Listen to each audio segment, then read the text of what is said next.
This is Jordan Grace, and you're listening to the Social Suplex Podcast Network. BWB, this is One Nation Radio. You better get it right. Rich Latta, James Boyd came to give them life. The Blackest Wrestling Podcast has come to kick all ass and drop it 6 feet if they kicking trash. Word, let me welcome y'all to something different. And if you dig it, man, you should let some friends listen. We be getting it in, this on the regular, dude. Ravish and flow, but this shit rude. See, James don't rap, so I had to break it down. The whole network, man, we coming for the crown. Raps in the columns, I keep them both covered. Making the beats too, so the listeners can bump it. Hit us with the rating, yeah, I'm saying it's a 5. Before you hit it, talk, bob your head side to side. It's One Nation Radio, and this is the beginning. It's Rich, and I'm here with James. It's time to listen to One Nation. We got to unleash the power of the pyramid. This is Mike Sempervive from WrestlingObserver.com. Check me out on Wrestling Observer Live every day. And also check out your boys, Rich and James, on One Nation Radio. This is Kenny Omega. We're listening to One Nation Radio. Check it out, guys. These guys know what's up. Big Kenny Omega fans. That's all it counts to me. Goodbye and good night.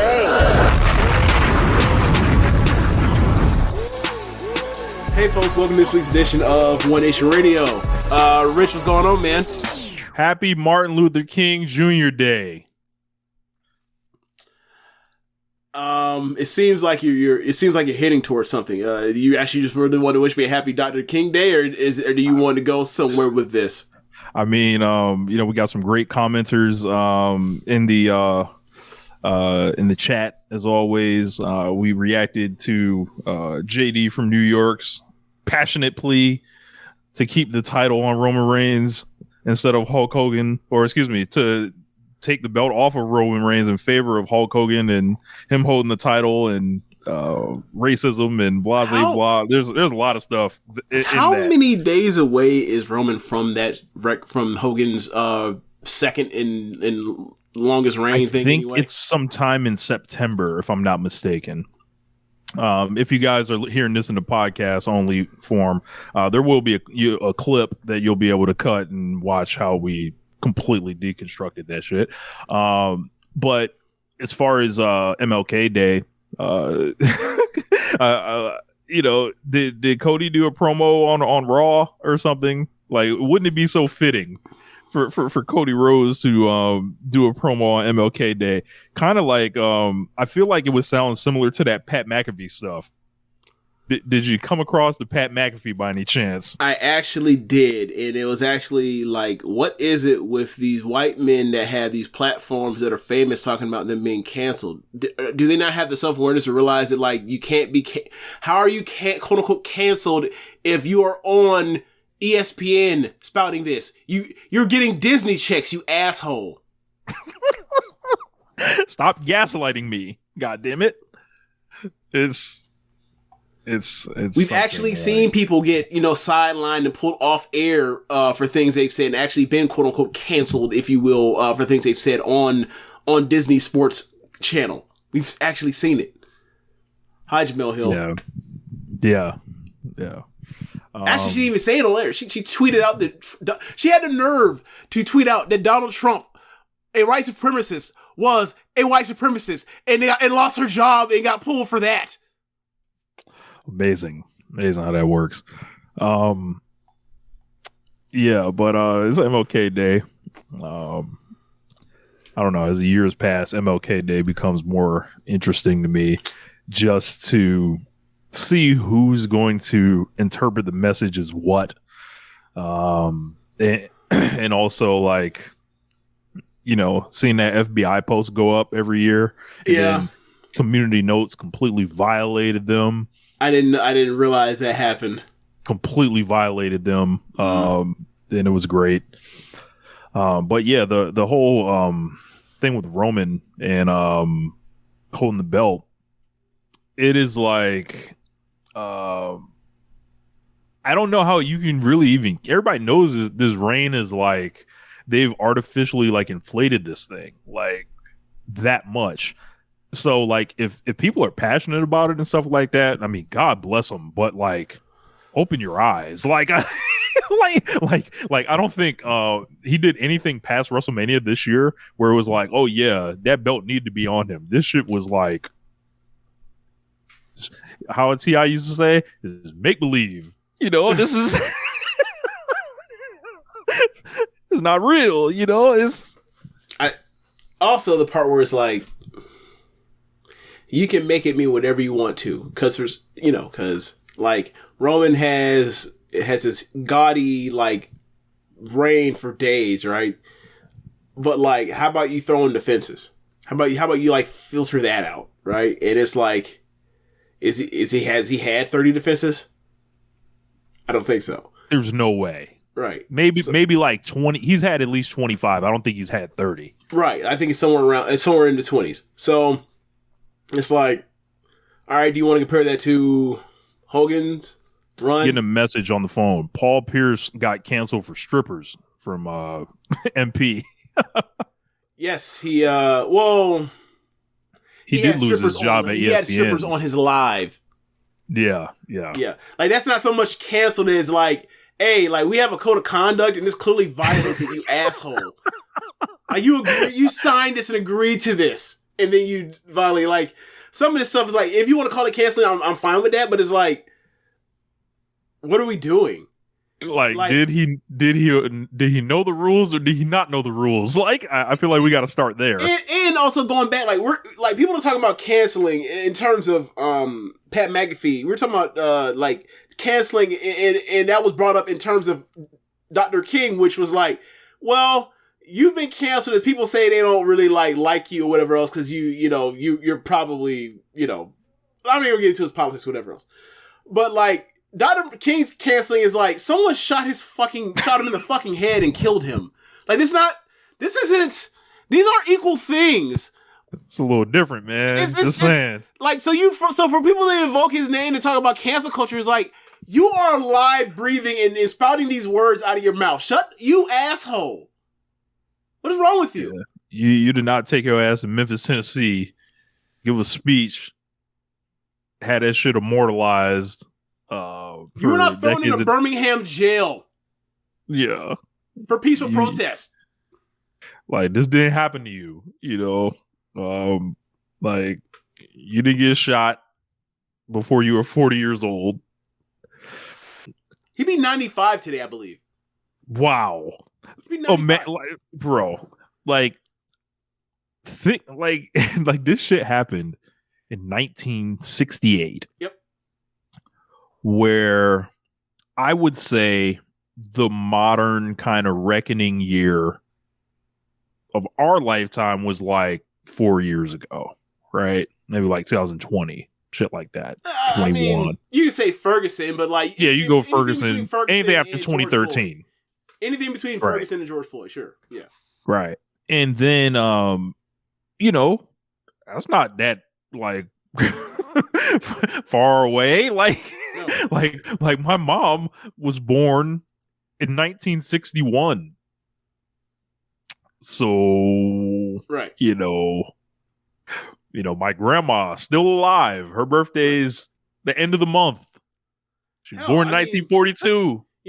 Someone pointed this out today. Like, people talk about like, the people always like to act like this stuff is so far away or whatever else. It's like, hey, I don't know. Like, we're talking on an app where, like, Dr. King's daughter is on the fucking app talking every day. It's like, this is a recent thing. I know people talk about redlining or whatever else, like, and like communities and all this kind of stuff, and everything is like, hey man, these people are still alive to tell their stories. Right. So, so often people want to retell them that, like, at least can we wait for all of them to die, like, before they start like freestyle? It's just like they playing in our face, disrespecting, I feel like. So, well, that's how the okie doke works, right? Yeah, like, bro, today, I shit you not, during halftime of this Eagles Bucks game that's going on right now, where the Bucks are beating the brakes off the Eagles, right? During halftime, ABC news desk popped in to talk about like the Iowa caucus. Mm-hmm. Well, Trump's predicted to win, right?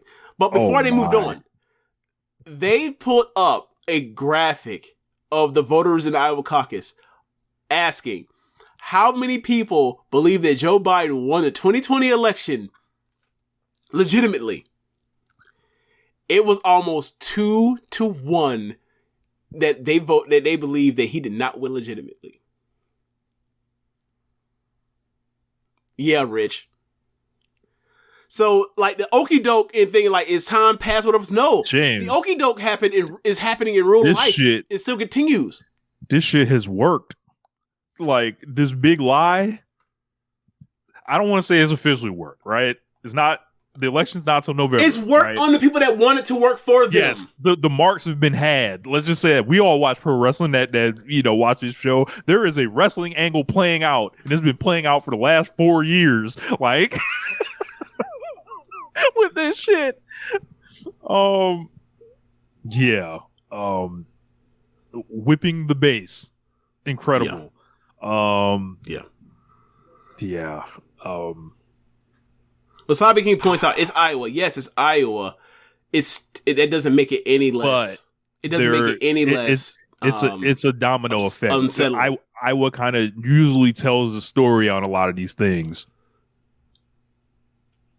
Yeah, but like, I'm aware of them. Like, we're all aware of the demographics of Iowa. We're all aware. That's still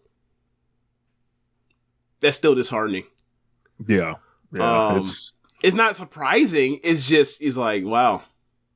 No one has taken a step back since the insurrection have been like, we was tripping. Nah. Like, nah. The only thing that was tripping was like, we didn't actually, get it done. Man. Well, we do not want to hand this country over to next generation of less white people. That's really what it comes down to. This is our country. That's really what that is, and we are going to hand it down to our kids.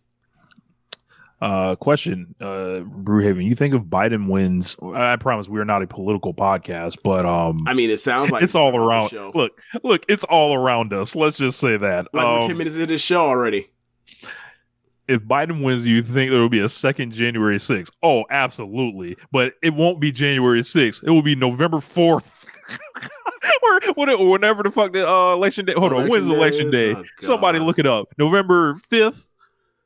First Tuesday of November, right? Yeah. Everybody need to vote early. Get your mail in. All that shit. Like, if that's your... It'll be the 5th. Okay. Whatever you... Great. Whatever you want to vote for, do it legitimately. Like, that's all I ask. Like, do it legitimately.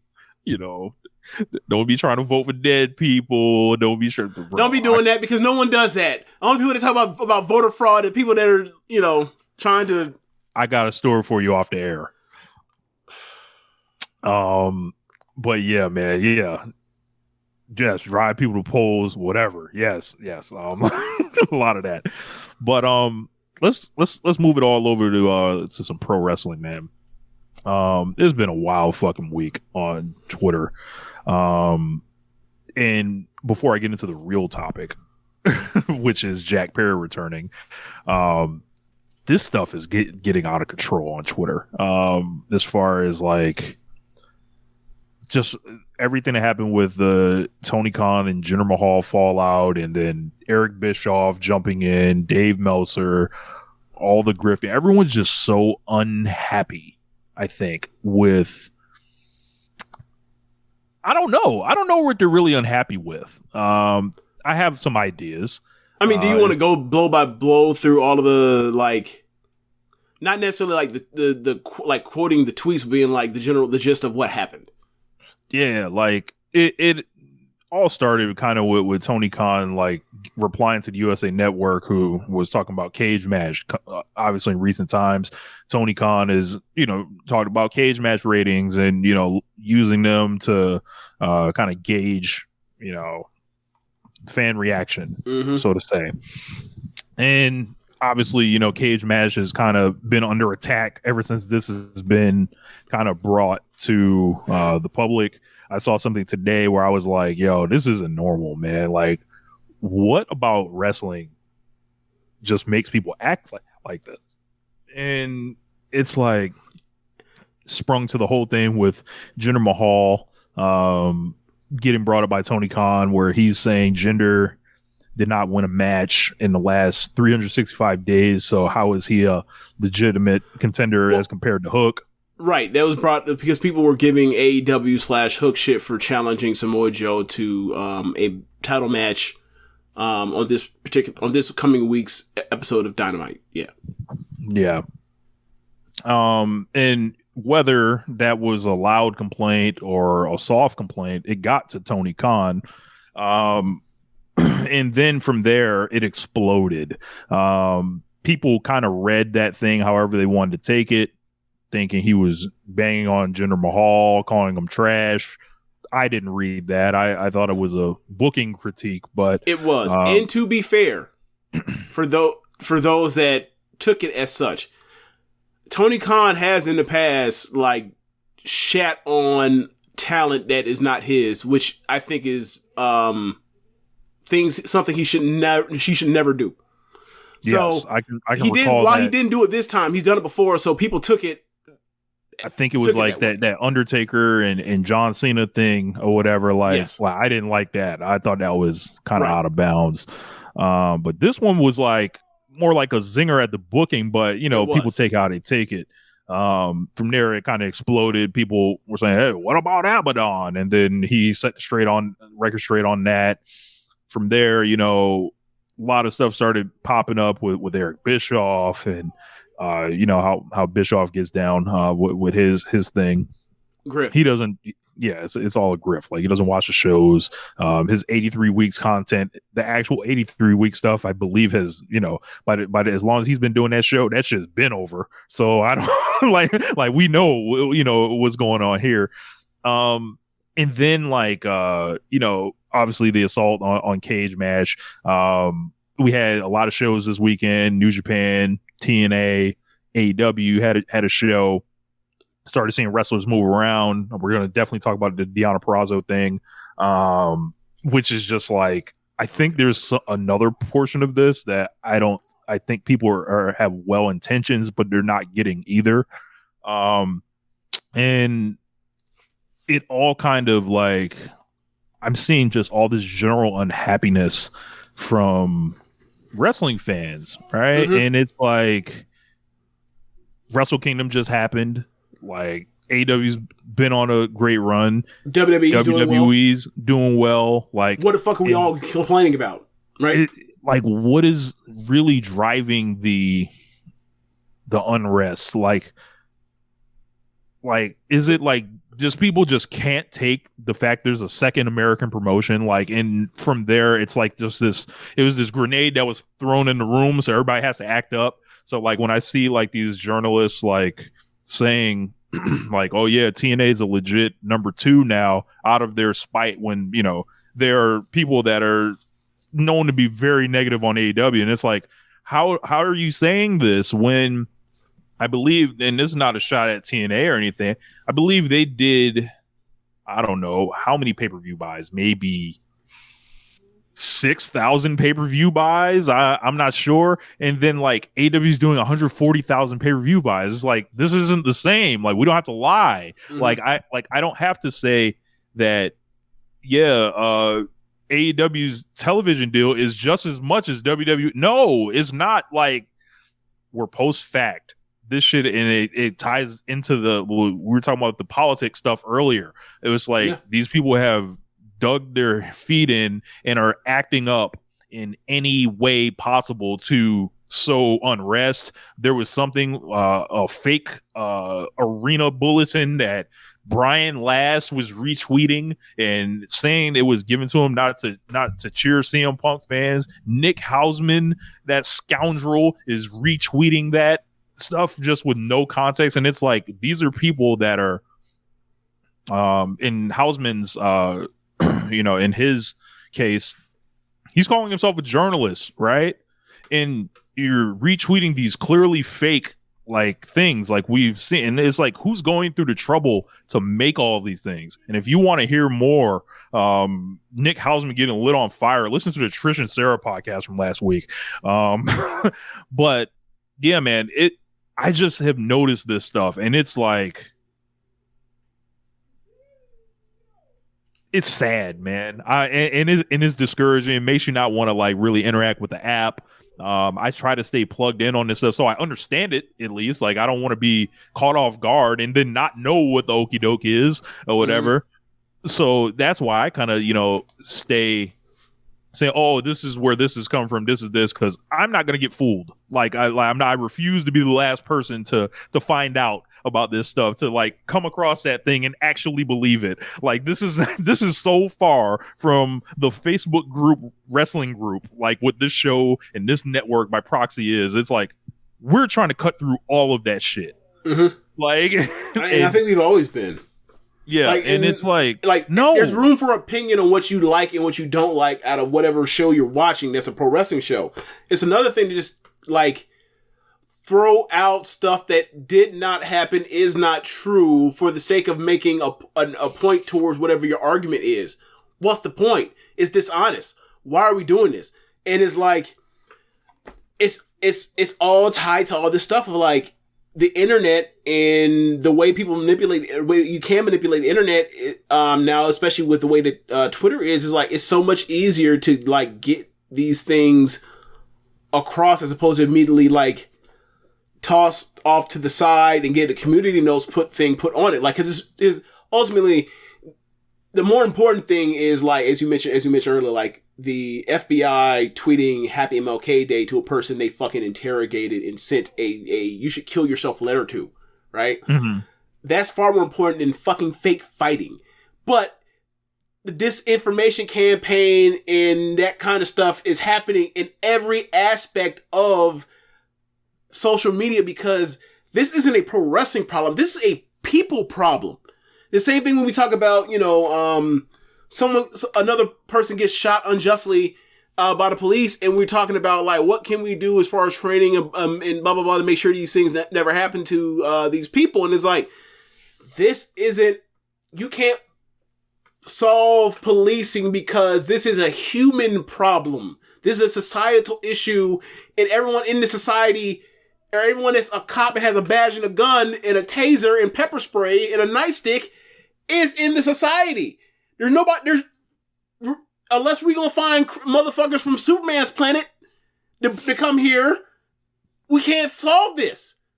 So yeah, man, like this is all a part of this, and this is like the thing of and it's been happening, and this is why we talk about like whoever media person has any bit of credibility or whatever else, or any kind of limelight or whatever else, that starts going one way or the other, we start getting on them. Cause like when Sam started doing this shit, we were on him. When Raj Geary started doing that shit, we get on him. Cause it's like, this is what's happening. Like when Meltzer and Seth have had their back and forth over the years, I'm always like, hey man, y'all shouldn't be doing this. Especially you, Meltzer. All it does is like sow discord amongst the worst people that gather at the bottom of comment sections, and I'm here to tell you, the bottom part is rising now. Like like it's going up, and what's happening is smart people are using their gift for evil. Like, yeah, someone like Eric Bischoff can come along. He knows not a dumb guy by any stretch of the imagination. Knows what to say. Sees the way the wind is blowing on a particular issue. Right. Plants themselves there. Whoever listens to Eric Bischoff makes it, roll down the stream. Eventually it reaches someone like Tony Khan. Tony Khan goes back and forth with them, and ultimately it's like, yeah, in the moment it's kind of entertaining. You see Tony Khan light the guy on fire, whatever, right? But people don't remember Tony Khan ultimately like getting the correction off. People just remember the flame war, the gathering, this is why I don't like them. This is why I don't do anything with this. This is why, like, and it all gets like swallowed up. It's me and you. The thing that me and you have, and why we bonded so much over the years, and why we became friends, and why we do this show, and why I think the show works so well, is because I think the 10-year anniversary you mentioned, like, me and you have good memories. Mm-hmm. So like when people start doing this, and I was actually saying this to somebody, because they're like, this is oddly specific how you remember this. I tried to tell my doctor about like these things, or as far as like remembering my medical history or whatever. So I'm remembering these oddly specific things. And I was like, and she was like, "It's odd that you or it's like, she's like, oh, it's interesting you remember all this stuff." And I was like, "Yeah, it's good. It's good to have a good memory until you remember all this stuff, and you have to and like you're in relationships with people or whatever else, and like they feel like you're keeping score as opposed to just being friends. Because like I just remember the shit. I just remember it. So it's like I'm not keeping score, or at least I'm not trying to. I just happen to remember. So when people do when people with me, over the time when I get in arguments with people that I know, and then I'm just like, what about this, and this? And be like, how do you remember? I just remember. I'm sorry, I just do. So like, and I use the points for who wins and who loses and who was right and who was wrong or whatever else, and all this kind of stuff as like who I should listen to and who I should continue to ignore. No one's gonna be 100% right. I just tend to gravitate with people that are more right than not, or have or I feel like their process for how they judge things are better than others over time. Well, obviously, you're gonna get into wrong results, but that's the process of results that I talk about on the show every so often. So this is a part of that. Like that's the reason why I over the decade I've just loathed how the debate shows that were political shows have turned into the debate shows that are the sports shows. So you're not actually learning or anything substantive. You're just learning like this person, these two people on whatever issue yelling at each other back and forth, and like they go back and forth over and over. No one's ever just lays it down. It's like, all right, you won the war on this, right? Like somewhere somebody we're not doing it. Somewhere somebody is still trying to hold up the Darren Williams Chris Paul thing. Right? You know what I'm saying? Like, it's always, and obviously I'm just talking about, I said this poppy, but like, there is the ongoing Jordan in LeBron thing going, right? Right. There is still like this Durant or Steph thing, or Durant and LeBron thing, or Steph and LeBron thing that happens on the internet all the time. And it's like, this is so fucking stupid. Time has passed on this stuff. We know who is better. You just like this person more. It's fine that you like this person more. That person was fucking awesome. You can have your taste or whatever else, but like, we don't have to do this back and forth in shit posts on, oh, LeBron at 39, rimmed a dunk. Oh, Steph miss a free throw. What are we doing? Are you enjoying what you're watching? Because I've enjoyed watching Steph Curry and LeBron James. I've enjoyed watching these Seth Rollins matches on pay-per-view. I've enjoyed watching Gunther on pay-per-view, right? Like, I've enjoyed Rey Mysterio come out here on pay-per-view every few months. I enjoyed Bad Bunny. I've enjoyed Orange Cassidy. Do y'all enjoy any of this? And that's your overall point. It's like, all this stuff happening. It's like, do y'all enjoy this? It's like, the algorithm is making people miserable. And people don't realize the algorithm is meant to thrive off negativity. Once you learn that, it's so much easier to be like, oh, this is bullshit. This is all bullshit. This is not a real place anyway. It like the person that just dunked on me and retweeted and quote tweeted me or whatever else, saying that like one thing is wrong, whatever else. Like, if I saw this person face to face, they would not talk to me like this. Right. There was, we have fucked up human communication interaction. And the thing is, like, these things were meant to make it faster and you to see some of the things that you never would have saw. And ultimately, like, Twitter, TikTok, all social media, at its best, is fucking amazing. Right? Think of all the memes you save to your phone. Think of all the videos you save to your phone. Think of Think about the people that you meet. Right. Think of all the shows and content and things and media you never otherwise would have seen if not for the algorithm knows you like this one, like something, and it found somebody that made something on the other side of the fucking planet that we know that you really think we may enjoy, right? For you to stay on the app.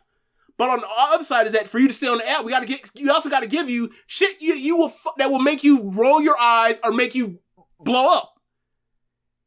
And that's the trade-off. And sometimes the trade-off ain't fucking worth it. Yeah. It just seems like the last 4-5 years since AEW's existed, it's been like Yeah, I don't know if it was Rich that was or Joe Lanza was talking about it. Like the WWE AEW thing is worse than pretty much anything. Like because like the amount of people that are involved. We have more weapons now. The ease of the ease of communication. Right. Facebook groups, TikTok on or wrestling on TikTok, wrestling on Instagram, wrestling on Twitter, wrestling on Reddit. These are all distinct places with their own kind of languages. Communication style, yes, flavor of hate, all that. And it's like, and then YouTube, I didn't mention. Oh God.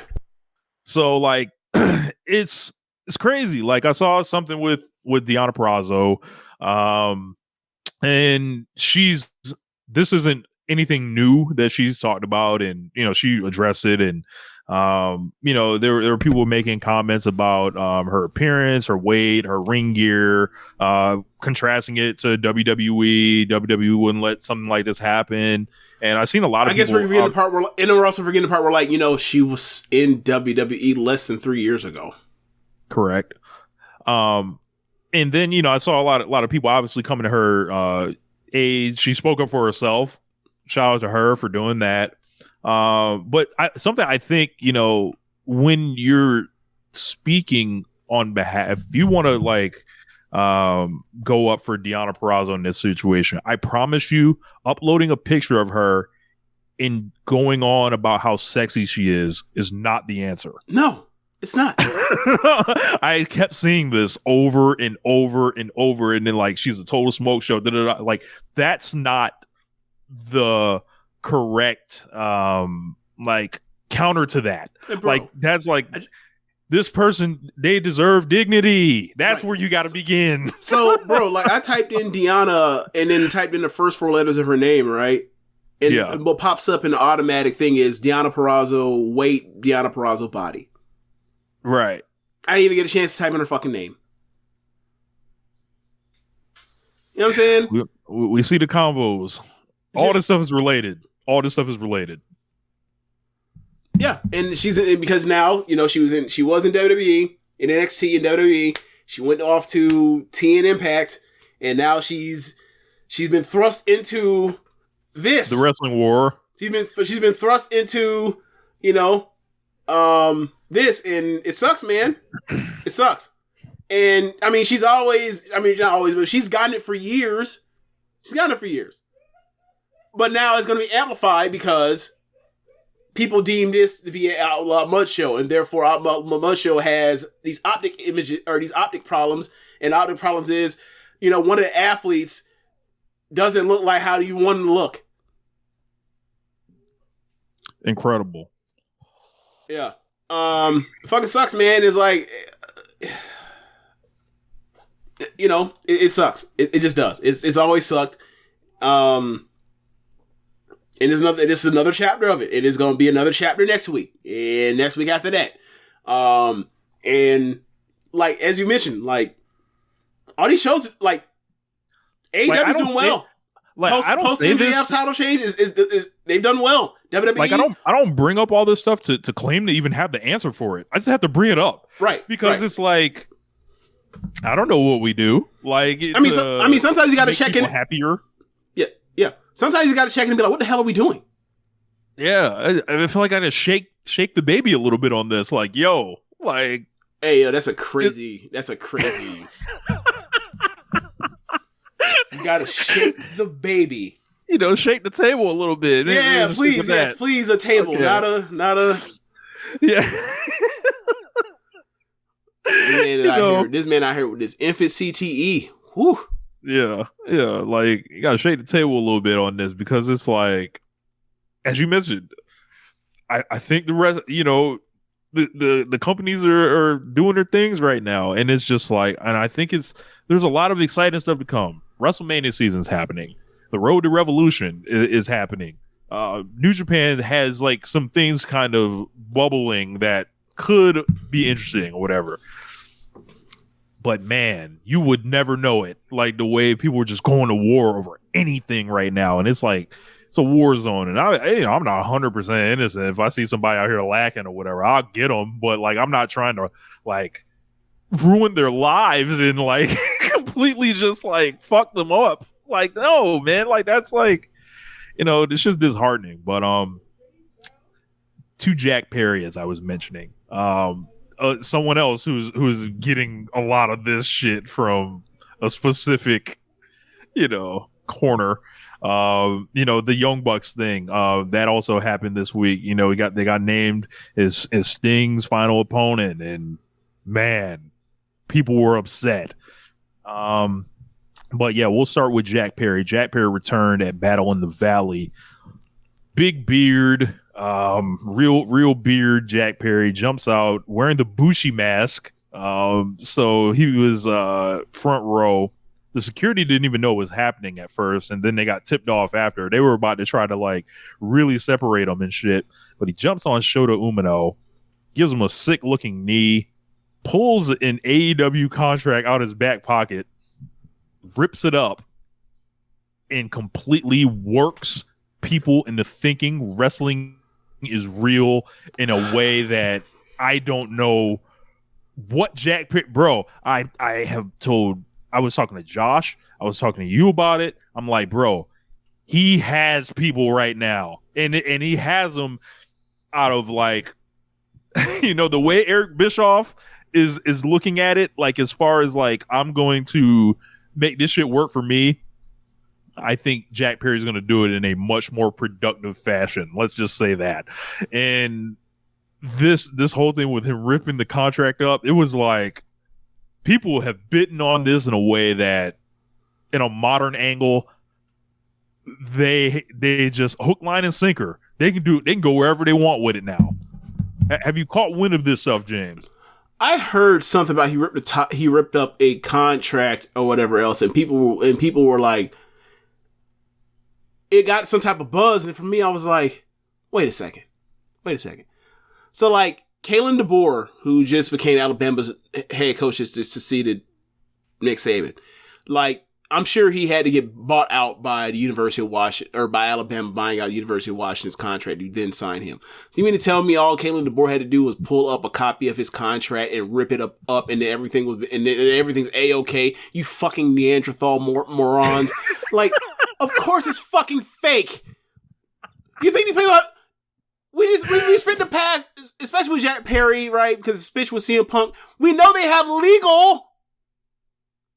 What are we doing? Like, I don't know if it's just like people got lost in that or whatever else. I don't know. Maybe they did. Like, then congrats to you, because like you got lost in a way that like I just never can. And when things like this happen, I'm always, it pulls me out of my speech, because like you're pointing out how this is not real. When you do that, like when Eddie Kingston says this is real, I'm like, you're by you saying that it makes me remember that it's not real. Stop.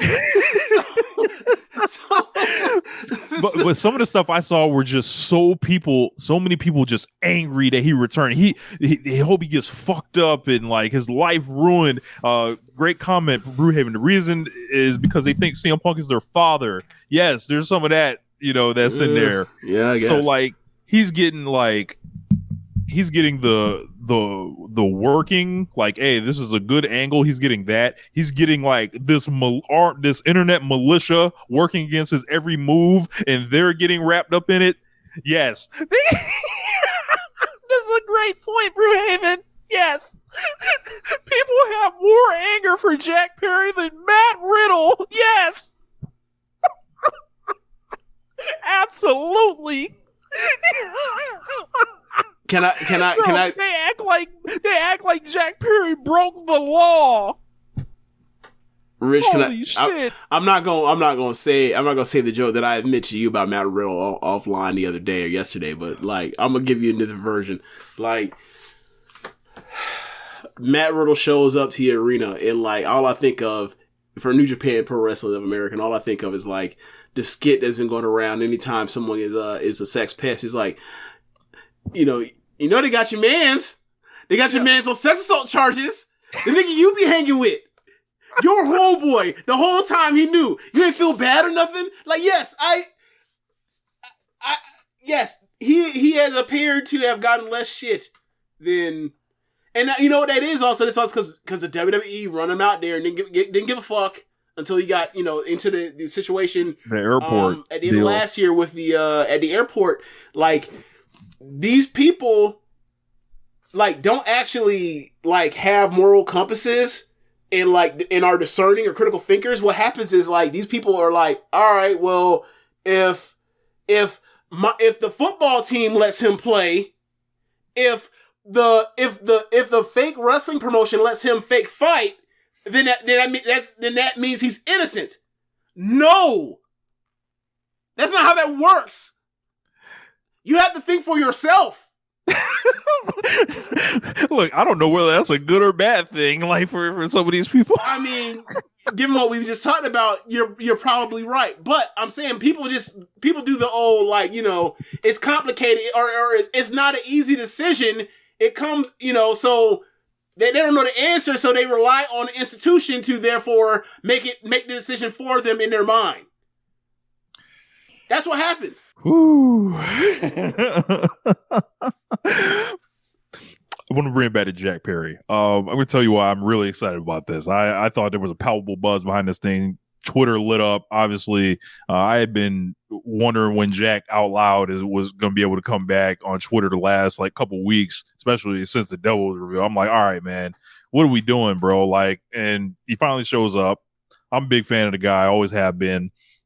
And I think because I don't know what it is right now. Like, I don't know if this is him setting up just a match for Battle in the Valley. I don't know if he's going to hang around for like 3 months, 6 months, something like that. I'm here to tell you, if Jack Perry gets like a 6-month excursion mid-career per se, he will wrestle more like often these 6 months than he's done the 4 years he's been in AEW. Oh, I thought you were going to say like if he wrestles for 6 months and he's healthy, like he presumably will wrestle more than CM Punk did his entire AEW tenure. I wasn't going to do that, but you can have that one. Okay, I know. I was trying to figure out how you was going with that one. Okay, but I think this guy had showed up on national TV when he was 22 years old. Yeah, he's 26 now. I think his development thus far has been admirable, right? As far as it being an in-ring talent. Yeah. Character, promo stuff, whatever. Everybody wants to see him do the weakest part of his thing. I don't think we need to focus on that. I think you need to focus on the strengths. And what he is an awesome wrestler. Oh, my God. Jinder Mahal and Seth Rollins went 20. Jesus Christ. But I think Jack Perry will get a workload like he's never gotten or hasn't gotten since the independent circuit. Wrestling less than once a week for 4 years. How much can you really grow? New environment for this guy, new expectations, kind of like in the best case scenario, he joins the New Japan Cup. He does a couple tours. He gets a tag team partner. He joins a unit. He does the G1 even. This guy, when he comes back, just looking at him coming into AEW, he's the perfect guy. And I don't know if, like, you know, folks at like New Japan don't, if they're resistant to Jack Perry. I don't know if it's because they don't feel like they want to have people dumped off on them that are either in need of some kind of rehab or anything like that. But I'm like, yo, everyone, when it comes to New Japan, the popular topic is how people are walking out the door, not walking in the door. Jack Perry going over there with the people that are driving this hate train against him, people that like him, and he does have a pretty big fan base, they're definitely going to check in on this guy and like see what he's doing. So like, I kind of compared it to Tetsuya Naito. People saw Tetsuya Naito one way before he went to Mexico. Mm-hmm. He was obviously a great wrestler. He's better than Jack Perry before, you know, Jack's leaving now or whatever, but he was also way older than Jack Perry too. Yeah. I think, you know, and then when he comes back, let him work out like kind of a new presentation and everything off like that. Like elsewhere, I think this is beneficial for New Japan. And I think if it's me, I call and say, hey, how can we keep this guy there, work something out, we'll figure out all his finishes, and then re-debut him at Wembley next year. Or this coming year, or whatever. I knew what you meant. I mean, sure. Right? Like, it's... I don't know I don't know what the place for him will be right now if he were to come right back to AEW, right? So that's fine.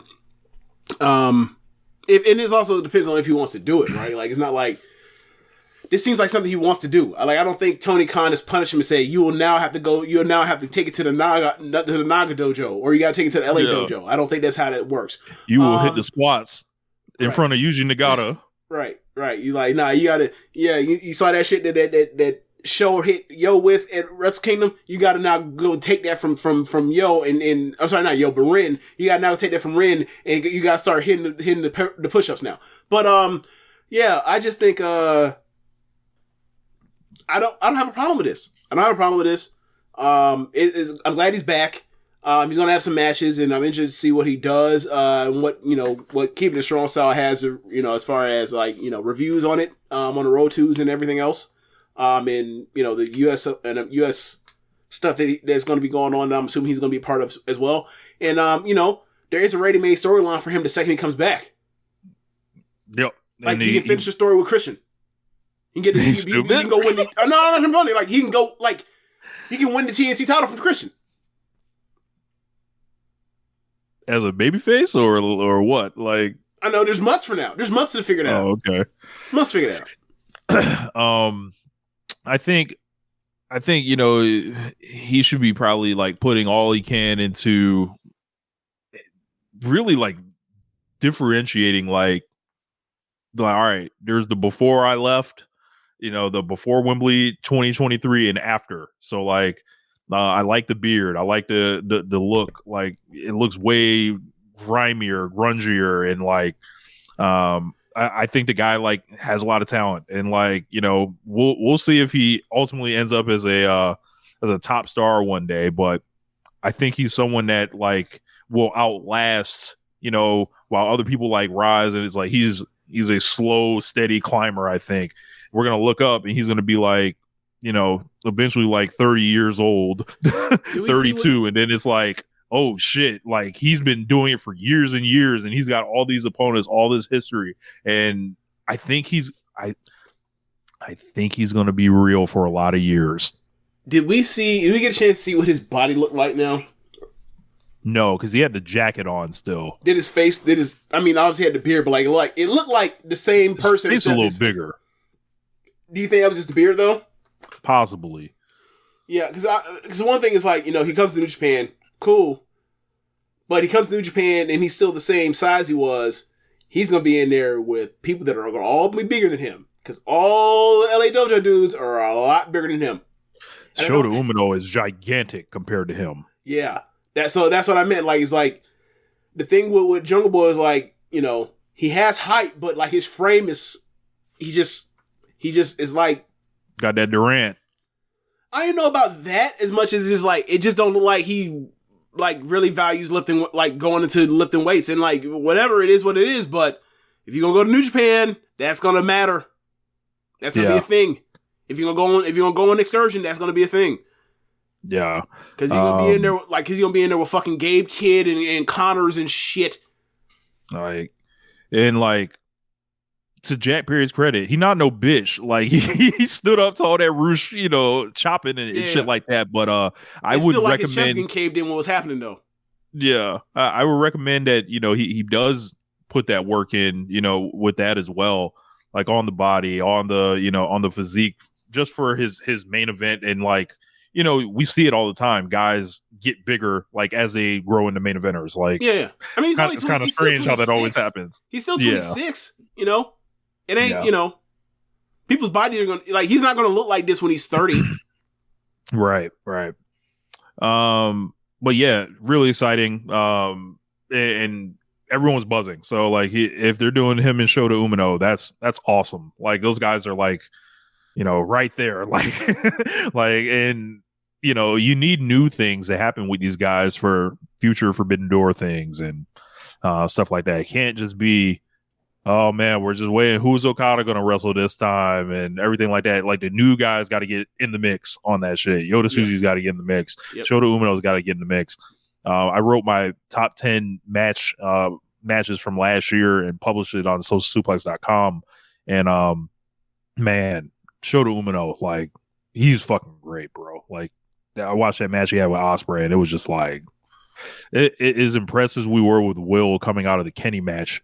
It was similar, like to the Shota Umino and Will match. It was like Will was in the Kenny role this time, and Umino was like just fighting through, surviving, firing up, people living and dying with this guy. Was Red Shoes the ref? He was the ref. Okay. Yeah, I would definitely seek that out if you haven't. That ended up being my number 4 match of last year. And I just watched it the other day. So, but yeah, Battle in the Valley. Yeah, I had missed it at the time, but Battle in the Valley, I watched like the second half of the show. I want to say pretty much all the important stuff. Gabe Kidd and Eddie Kingston for a count out, it ruled. This guy Gabe Kidd is a menace to society. Yeah. For one, we can't put him in the room with no Queen Amanada, none of that. You know, we gotta hold this man back. But I think Gabe Kidd is sensational on the mic. I think he has an in-ring style that lends to a lot of brawling. Mm-hmm. Like I don't think he's gonna, he's not gonna work rate wow you or anything like that. But I think pro wrestling has kind of been subtly looking for someone to act like Conor McGregor, but they've never really found the right guy. Because of like partly no one's gonna get the accent like that. There's just like there's a lot of imitation. This thing with Gabe Kidd, this seems like this is who this guy is, and like he grew up in an area with tons of Gabe Kidds that he was around his whole life. He has uncles that talk just like him and shit like that. Like this guy is just light years ahead of David Finlay. It's like, I don't know, man. Like even Will Ospreay, yes, Brewhaven. Will Ospreay tried a lot of the Conor McGregor stuff. Yep. Becky Lynch tried it. Yeah, it's a thing. Yeah, it's not the same as Gabe Kidd. It is not the same. I promise you. He had a match with Eddie Kingston. He seems like he's one slip. He's like one slip of the tongue away from saying a slur. That's what it seems like. Like he's almost out of there. You gotta walk a fine line. Right. Like it would be like if MJF was mad all the time. That's kind of the way I would put it. Right. And also less smart. Except like it's like cause the thing with MJF is like MJF is clearly an intelligent person, and it's like knows the limits on this. Gabe Kidd also knows the limits, but it's almost like the Kobe Covington thing. That's actually more what it's like. It's like the Kobe Covington where it's like he's doing a Conor imitation, but he might be too dumb to realize that like he's stepping into a hornet's nest. And that's what I get with Gabe Kidd. Like it don't seem like he's smart to realize that like this is actually dangerous to play like this. Right. Yeah. I jumped in and caught Julia against Trish Adora. They won about 13 minutes. It was okay, but it was clearly lack of chemistry there, I think.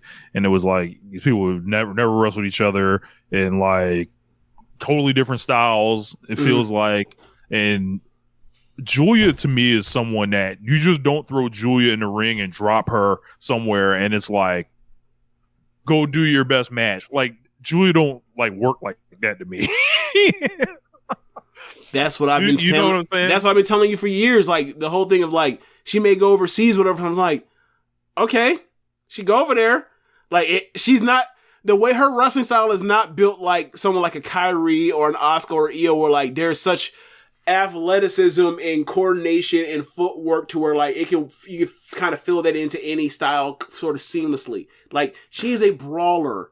She's a brawler submission person or whatever else. And like sometimes her instincts towards wanting to do mat-based wrestling kind of like can wear on you at the beginning of matches. But like ultimately like at heart like she's a really, really like she's a badass tough woman that's having like these brawls or whatever else. Like these really like drop you on your head, drop you on your neck, throw punches and slaps and kicks and all that kind of stuff and big strikes. Like it's not about like it ain't Hazuki and Mayu. Yeah, you know what I'm saying? Pretty. It ain't that. Only thing pretty in the ring is her. Like that's yeah. So like she I'll tell you what she does have though. She has the aura. Yeah, she has presence. She's always had presence. I know the aura thing is overused and stuff like that, but when her music hit, they knew who she was. She came out, they clapped for her, and like the entrance, and I was like, man, if she goes anywhere, can she just at least keep the music? Like, because I know I ain't never going to enjoy it as much wherever she goes, but just keep the music. So the next match we had was a tag team match. It was the Chosen Bros. It was Matt Riddle and a mystery partner. It turned out to be Jeff Cobb, and the New Japan production staff literally spoiled it during Matt Riddle's entrance. They put Jeff Cobb up on the screen. I was like, what the fuck? And then they were taking on TMDK of Zack Sabre Jr. and Bad Dude Tito. It went about 10 minutes, and man, all throughout this match I was watching it. Riddle doesn't get a bad reaction, really. It's kind of tepid response, but then he starts wrestling, starts getting cheered for, and then ultimately, like, he has a positive kind of response or whatever.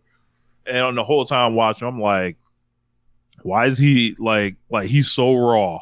This guy is so raw in the ring.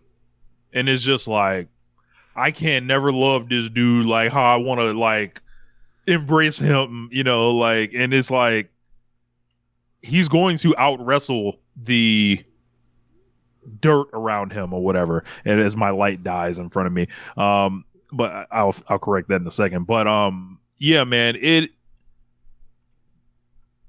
him teaming with Jeff Cobb, I got like kind of alarm bells going off. Will's obviously leaving. Yep. And do the Chosen Bros thing. He's clearly in United Empire wear. When he's out there, meaning Jeff Cobb, they got the win. And I'm like, man, are they going to pull we're under new management now, and then Riddle is going to take over for Ospreay with the Empire and stuff like that? If that happens, I think that's a pretty creative angle.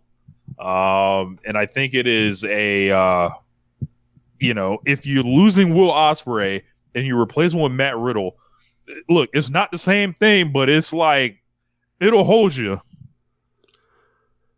Yeah. How were the exchanges between Riddle and Sabre? They were rolling around the mat, very physical. It felt like Evolve from like 2017. A lot of people were saying. And he was just flying around the ring. He didn't go crazy or anything, but it was just like he's clearly in an environment where he feels like tough and aggressive again. Like, he doesn't feel like a comedy guy, the goofy Matt Riddle. Like, right.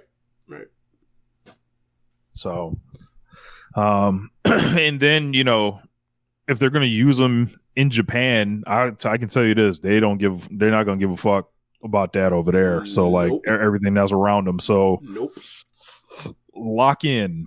As I mentioned, I'm saying this right now. How many shows do you think it'll take for him to get over? A weekend? He will first get night? over. Yeah, first night out there. Yeah. I pretty much. Like MMA style, wrestles barefoot, still got the long hair. It's like, what if Kerry Von Erich could wrestle? Like, I don't like, it's always been like that. It would legitimately whoop your ass. Like, it would be impossible for Matt Riddle not to get over in New Japan.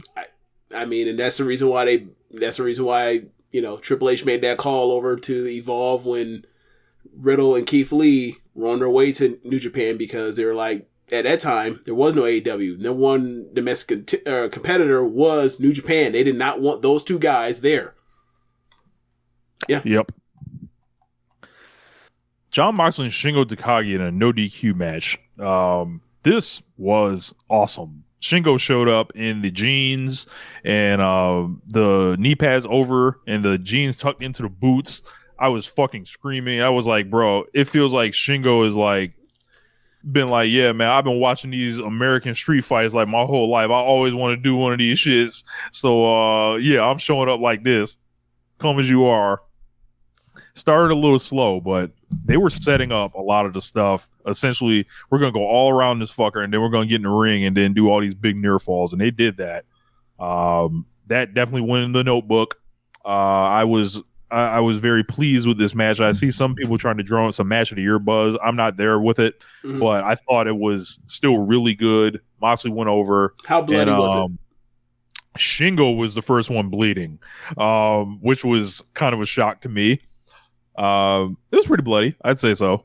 Okay. Mox, of course, later, got the blood and all that, but it was kind of like this dopey match because I was like, all right, Shingo just kind of did a random challenge to Mox, so there's not a really heavy storyline. I'm being told that Shingo has indeed done these street fights before, but I remember, he did it almost seemed like an all-star exhibition. He did America, so So, the big news out of this was Jon Moxley getting on the mic afterwards and challenging Tetsuya Naito, saying there was one match that he's wanting for this year, and that's against Tetsuya Naito. And it made me think back to the G1 when they faced each other. And Jon Moxley got the win that time, right? Mm-hmm. And that makes me think Tetsuya Naito was set up to win at the Dome. Obviously, we have the pandemic and shit. Right. Was Moxley a planned opponent from that finish? Like the 2019 G1? Was that was this match already supposed to happen years ago, as part of that whole thing before the world shut down? Probably, and also, Moxley's going to face all these guys eventually. Right. Yeah, so, yeah. And I've, talked in group chats. I'm like, well, why don't they send Tetsuya Naito over here? But they're doing it now, so good. So Naito's got to get through. Obviously, whoever wins the New Japan Cup is facing Sonata. Also, if this is an IWGP title match, that'd be interesting. Obviously, they're getting Moxley booked in Chicago, in America. This is a pay-per-view style show. It's an AEW building, literally, that New Japan is running this. So, I just want to know, what would they complain about now, James?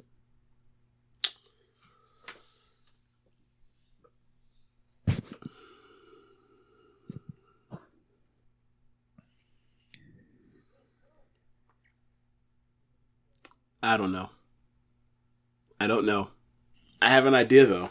I just imagine it will be the transition from talking about that card or the partnership to then talking about the number of gaijin that didn't want to wrestle New Japan anymore wanted to come to AEW. That will always stick with them, and rightfully so, I guess. Yeah, I had a convo this past week on Twitter about that. Yeah. Speaking of that, I gotta remember when it comes to this stuff, the wrestlers do not have agency. Right. Even if they get the money, they gotta just act like robots, and as every single person. I mean, Rich, this ain't just AEW thing. It's every single person left out of Ice Ribbon to go to Stardom or elsewhere, but start their own promotion in prominence, right? Get their own distribution deal. But if any of them go to Stardom or sign on to Stardom, then these people had no agency. It's just it's tribalistic stuff, man. It just happens. These people are all the people that you enjoy watching and doing the wrestling, that's all they're good at. They don't think for themselves. They don't have brains, or they do have brains, but apparently they're all scrambled from the wrestling. So they can't decide what's best for them at that particular point in time or going forward. What's best for them. The almighty, everything is the eye be the beholder. You keep their fate. Right. And I'm wrong.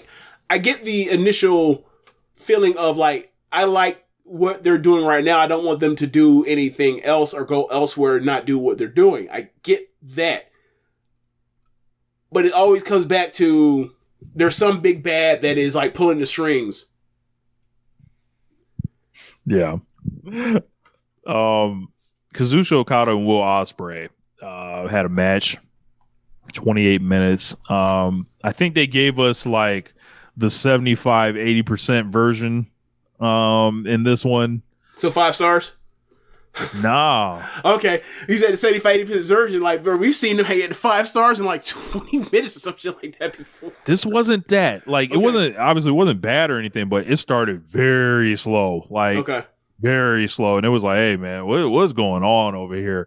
And then, like, the video package for this, it's fucking hilarious. So, like, they have, like, it grayed out kind of in the background where you can see 1 Okada, 0 Ospreay, 2 Okada, 3, 4, and they're showing every time Okada beats him, essentially. And then it runs up to like 7 before Will gets on the board. And then like Ospreay starts winning like 1 dirty win, 2, and then it's like something in the G1 or whatever. And then it's like, by the time I'm getting to this, I'm like, all right, man, who the fuck am I supposed to root for? Like, Will's on his way out of the company, so it's like he's gonna put over Okada again. And it's like, all right.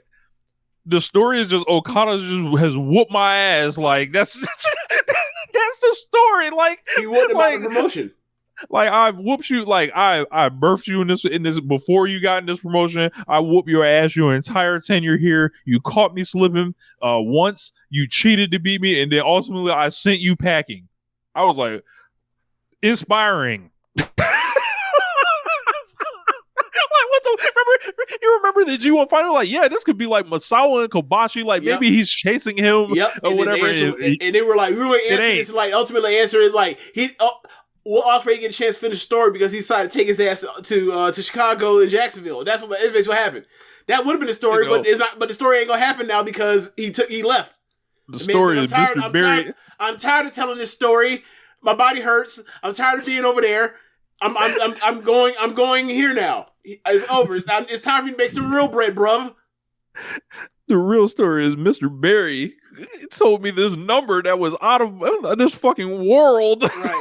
That's the numbers, not the 7, not the 2, the fucking $3.5 million a year. That's the fucking shit right there. But yeah, I was kind of like Ospreay saw that number and was like, oh, elevated, bruv. So they didn't go crazy. I'm in a new tax bracket. Yeah, they still had a really, good match or whatever, obviously, these guys. But it would be funny if, like, this wasn't just Ospreay's farewell. This was Okada's too. Are we going to talk about this now? We absolutely are. So apparently Okada has trademarked the Rainmaker over here.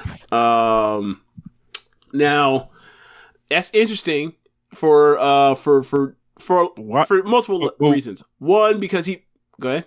Why would he do that?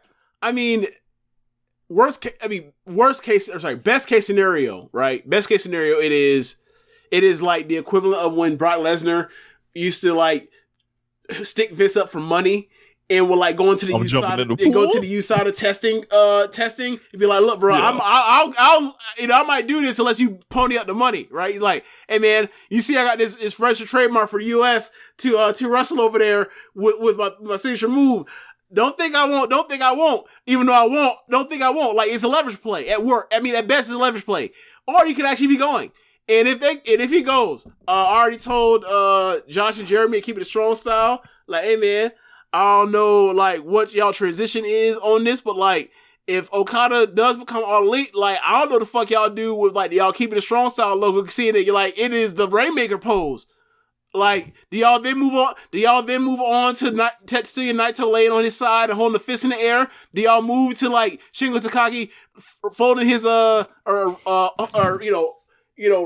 folding his arms, or what do we do? Do you go to like Desperado doing the splits? Like, do you go to Master Wato? Do you go to Master Wato doing the hand? The hand? Like, what do you do? Like he's like he's Grandmaster Flash? What do you do here? Bro, and they got. There's one other thing that you didn't consider, James. They got them banners. They just printed up. Josh told me, he reminded me of that. Is that why they didn't laugh when I said that shit? Probably. Ooh, yeah. I forgot about that part. I didn't even think about that part. My bad, Right. Josh. Yeah. They'll tell you more details on that. Because neither one of them laughed at that shit. I gotta tell you, I was fucking dying when I thought of that. Well, like, bruh, y'all have to change y'all whole shit up. And I remember saying to him, hey man, yeah, like, Jeremy, don't let Josh talk you into going to that Anoki wrestling pose and shit. Don't let him get you with that. Don't do it. Just use Sonata standing there not moving. Oh my god. You know, Dick Togo pulling out the garrote wire. Terrible. Shit like that. But yeah, man. Yano with the DVD. You could do that. Man. Yeah, man. I don't know, man. I don't know. But because the thing for me is, like, I just can't imagine him leaving, because, like, one, he's married to someone that, like, I think is more famous than him. But how's that gonna work? I don't know how to, he just had a kid recently, last year or two. Right. I don't know how any of this is gonna work, Private planes. Lots of them. Like, maybe it's a situation where, like, he gets, it's the inverse of the Ospreay deal, where it's like, I'm still New Japan, but I do AEW pay-per-views and dates or whatever else, something like that.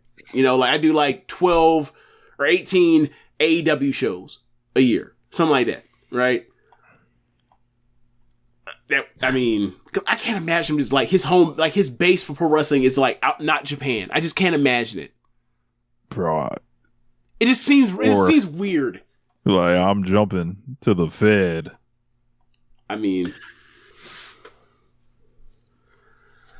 That's at play, right? I don't know, like, I guess, like, if you're... Well, actually, is it? If he trademarks Rainmaker, is it? If he trademarks Rainmaker, then maybe he can license it to WWE. Would they want it? I don't know. Of course. Like, their whole thing would be to try to keep people how they are. Cody's the blueprint now, I think. Okay. Like, personally, I don't know. Yeah, that would be interesting. I wouldn't want to necessarily see that, but I don't want Okada to go anywhere. Let's just say that. Can I just put that out there? Same. I know people will probably listen to this for thinking, like, we're being nasty about it. Like, I don't want him in AEW necessarily. Like, I want him for some dates. I don't want him, like, this to be his home base. No. Yeah, that shit ain't right, bro. Like he needs to stay there, and he needs to wrestle all them dudes and basically help make all them dudes. That's what he needs to do. Yoda, Tsuji, Shota Umino, Ren Narita, Yuya Yamura, he needs to go there and he needs to stay there and wrestle all them dudes after he beats Naito or whatever else, and he needs to be the person that puts all of them on the map. That's what needs to happen. It needs to be Naito and Okada building that generation. The same way that Tanahashi built them. Right. And Lord knows he could use some fresh opponents. Right. And those four guys are like, if they'll ever fucking like push the button on one of them, like they're ready. They can do some things or whatever. So, let's go to AEW Dynamite last week in Jacksonville, Daly's Place, special building. I could feel it through the screen. Everyone on Twitter all day was kind of celebrating. Whenever they're at Daly's, I was like, man, I think if you're an AEW fan, you should, if you're of the means, go at one point. Go be a part of that building or whatever, the American Corrigan Hall, that has seen so many great matches there. And like that shit carried a lot of people through the pandemic. I was like getting emotional, like, kind of looking, I was like, damn, because I started thinking, I was like, bro, this is it in 2020. Like we wasn't doing shit. Like we was hanging out at the house all week, and then wrestling's on, or AEW Dark's on, Dark Elevation's on, and it was just like that fucking building, and like that shit means something to people like in that company, and like it's a rite of passage. I think the first time new wrestlers get to go to Dailies, and I'm pretty excited when like someone new kind of walks through. there and gets to do their thing. So, and that kind of started the show with Claudio Castagnoli making his debut there, taking on Hangman Page. A match we did not see during the Team Warfare last year. This was awesome way to begin the show. They were immediately in the ring, running it inside of like minute 2. I fuck with this match hard. Yeah, this match is great. And like, I don't know if we ever like I'm sure like I already know how you feel about this, but like, you know, when like Cesaro first came over here to become Claudio or whatever else, you recognized the talent. You obviously knew, you know, this is one of the, you know, more talented guys that we have, but like you weren't exactly enthused about it. You didn't know whether or not he was gonna come over here and like embrace this shit in a way that like, you know, some guys have and haven't, right? That's the best way to put it. And like, I like between like the Kingston and Moxley stuff, the ROH run, the Continental Classic, the BCC Elite stuff, and now this is like, I'm so fucking glad he left WWE. I'm so fucking glad. Like, I don't get me wrong, like that's where I like grew to respect him and like was just in awe of his talent, especially, you know, in like the middle of last decade. But like, he's not that freakish of an athlete compared to then, but like he's had so many like great matches, and like I just love like his role. I just love his role in this company, and he never would have gotten that role in WWE. It just never was in the cards for him, and like he just a fucking like they put his ass to work, and he's done nothing but just yep, I'm just here just to do it all. And like I've just enjoyed his tenure in AEW. Like I don't know if he's like a lieutenant or something backstage or whatever else, but everyone loves him. But like I imagine like they hold him in such high regard back there. I just imagine they do. Yeah. Hangman ended up getting the win off of 2 buckshot lariats in this thing, and this was like, and he needed both of them. Yeah, this is like you know, he's coming with the big mustache also, and like he's seemed like he's getting, you know, something rolling again, which kind of got explored later on in the show. From there, we had an 8-man tag, and it was to honor Brody Lee. They played a big Brody Lee package. And all that. We had Orange Cassidy, Adam Copeland, Dustin Rhodes, and Preston Vance, who came out with his best gear on, taking on Lance Archer and Cage, Tola Leona, and Bishop Khan. This is a party 8-man tag, kind of very fun. A lot of guys like, you know, matching off, squaring up with each other. Interesting, kind of to see Lance Archer just with so much presence in there. Adam Copeland getting to, you know, work against Khan and Brian Cage and Archer, and like he's coming in. Talk about somebody that's been a delight. Yep, another one. Yeah, and this whole thing kind of broke down to where Archer, you know, in Gates of Agony, and you know the whole Mogul Embassy kind of got into it. I kind of find it funny. I saw Prince Nana and Jake Roberts were managing together. I wonder what that strategy meeting was like between Roberts and Nana.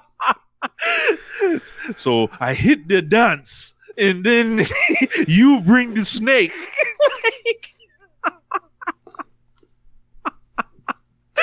That's how I had to go, right?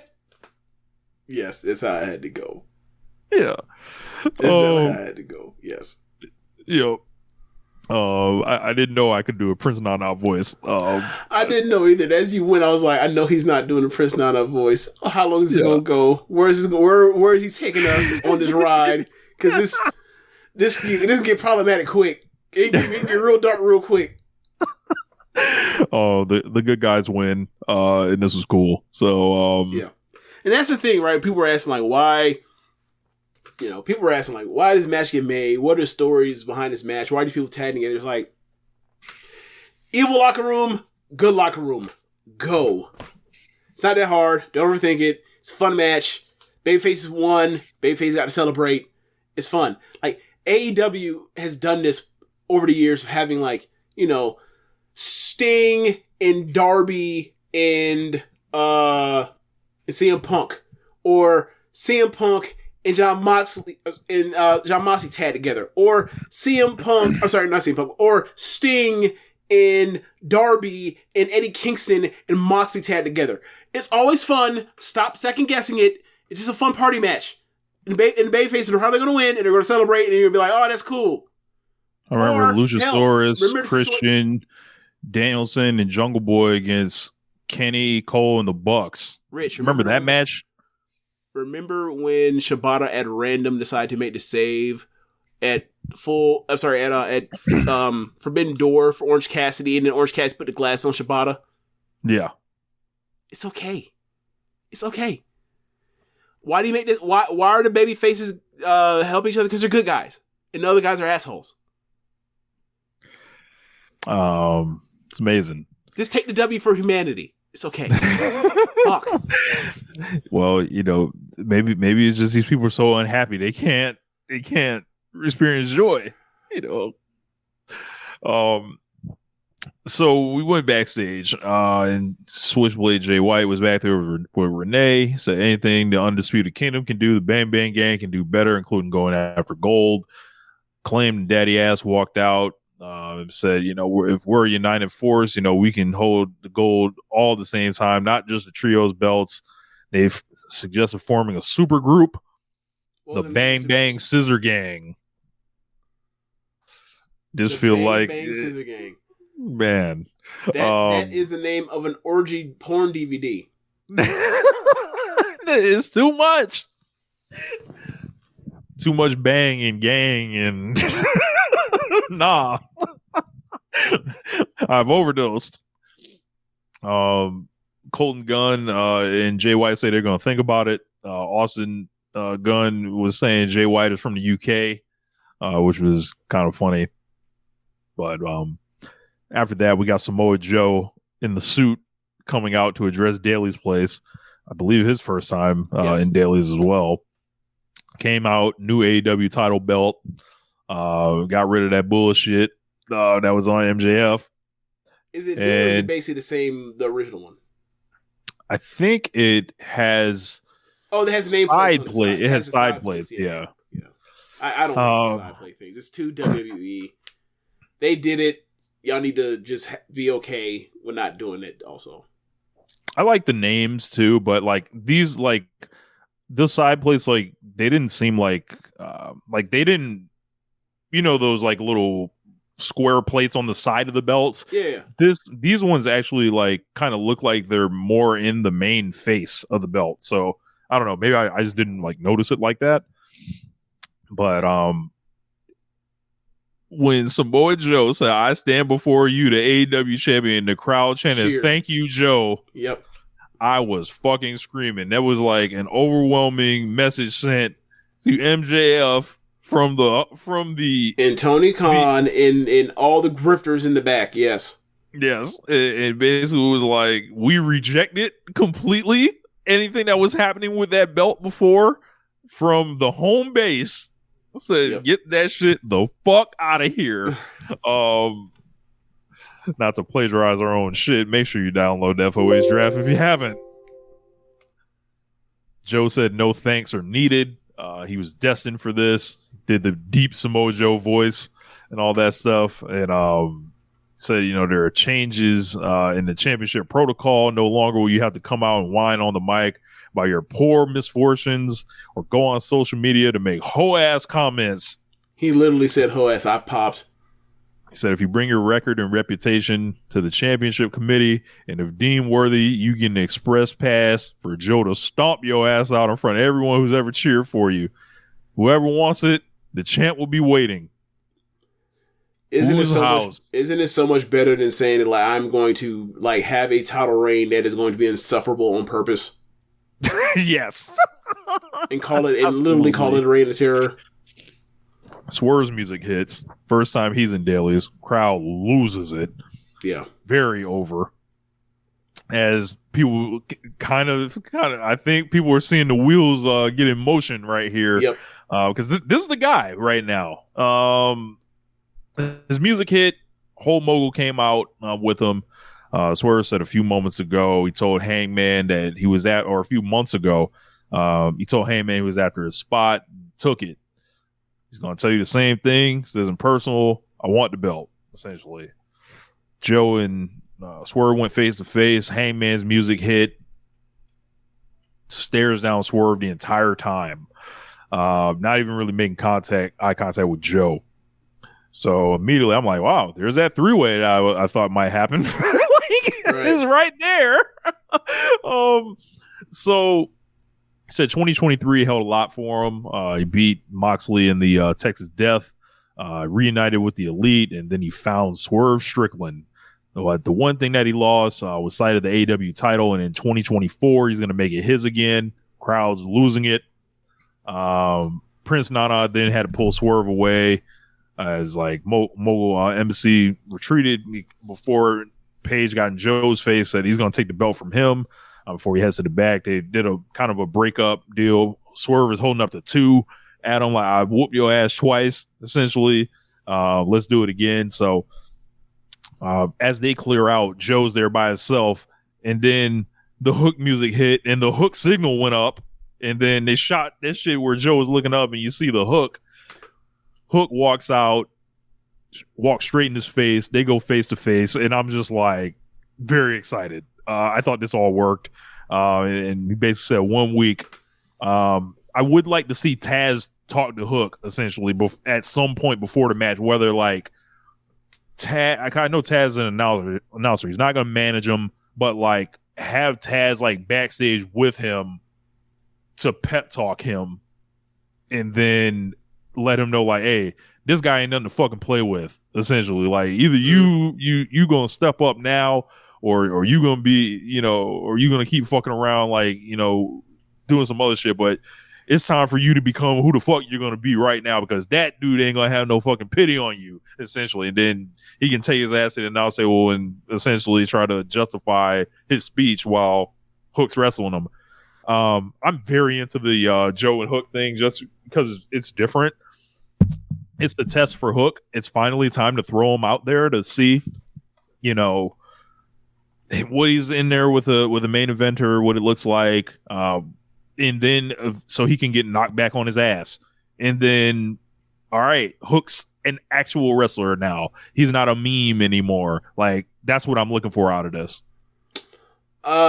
Yes, I wish that there was somebody that I thought I was more confident in being able to carry somebody than Joe at this stage in his career. But, I'm sure they have something planned, and they can obviously, exceed my expectations for this.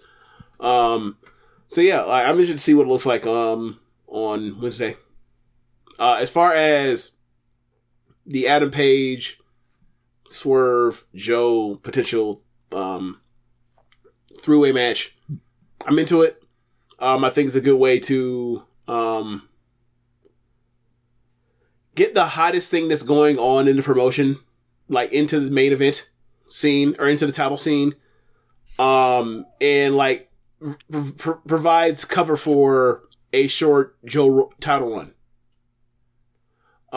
So yeah, it works for me, and also like gives you immediate like third match, singles match, like in the aftermath of it is like, Joe gets, somebody steals a pin or whatever else. One of them's a champion, the other one was in the match, the other one didn't get pinned. They should get the match.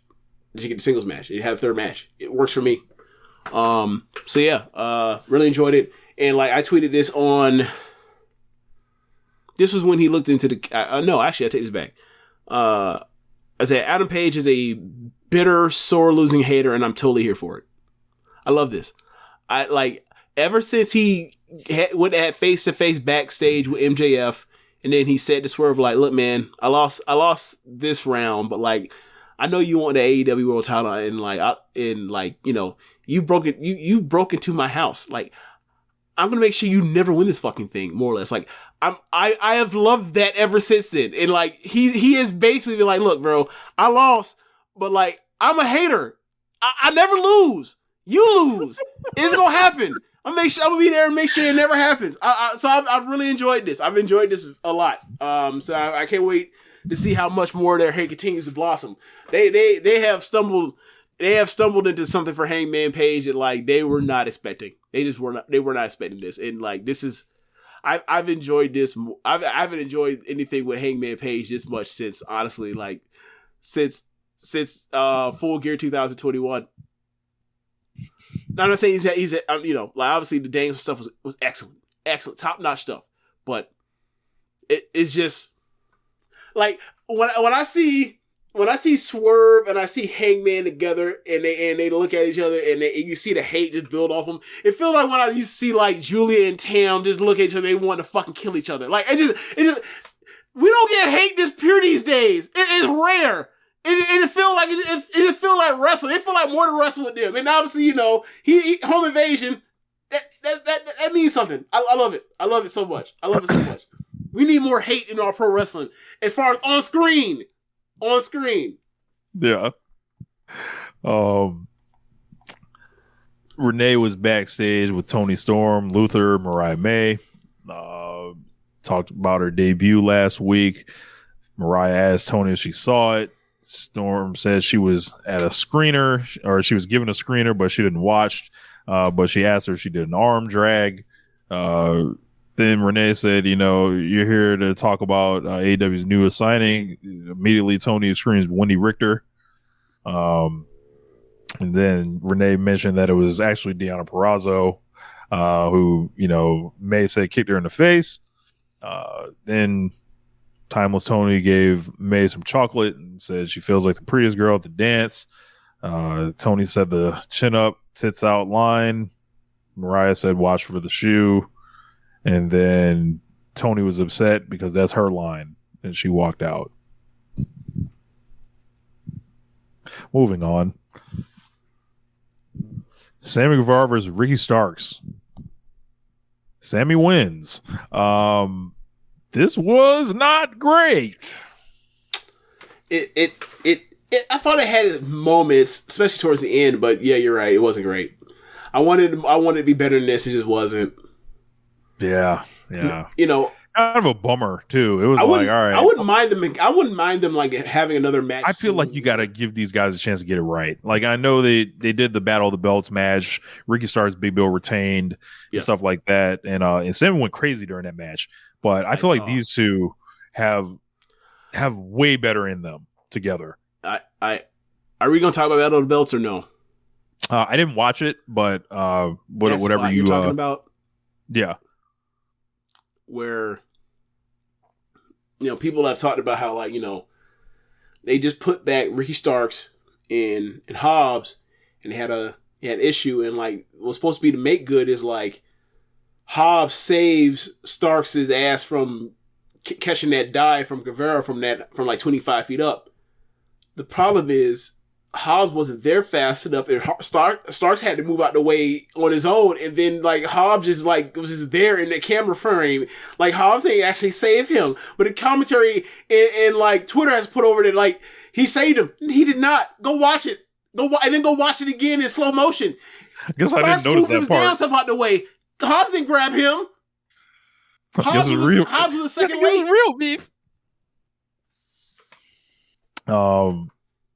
Let's see. Yeah. There were parts of this that was good, and then it was like, I don't know, it just didn't click, and I think they can do better. I agree.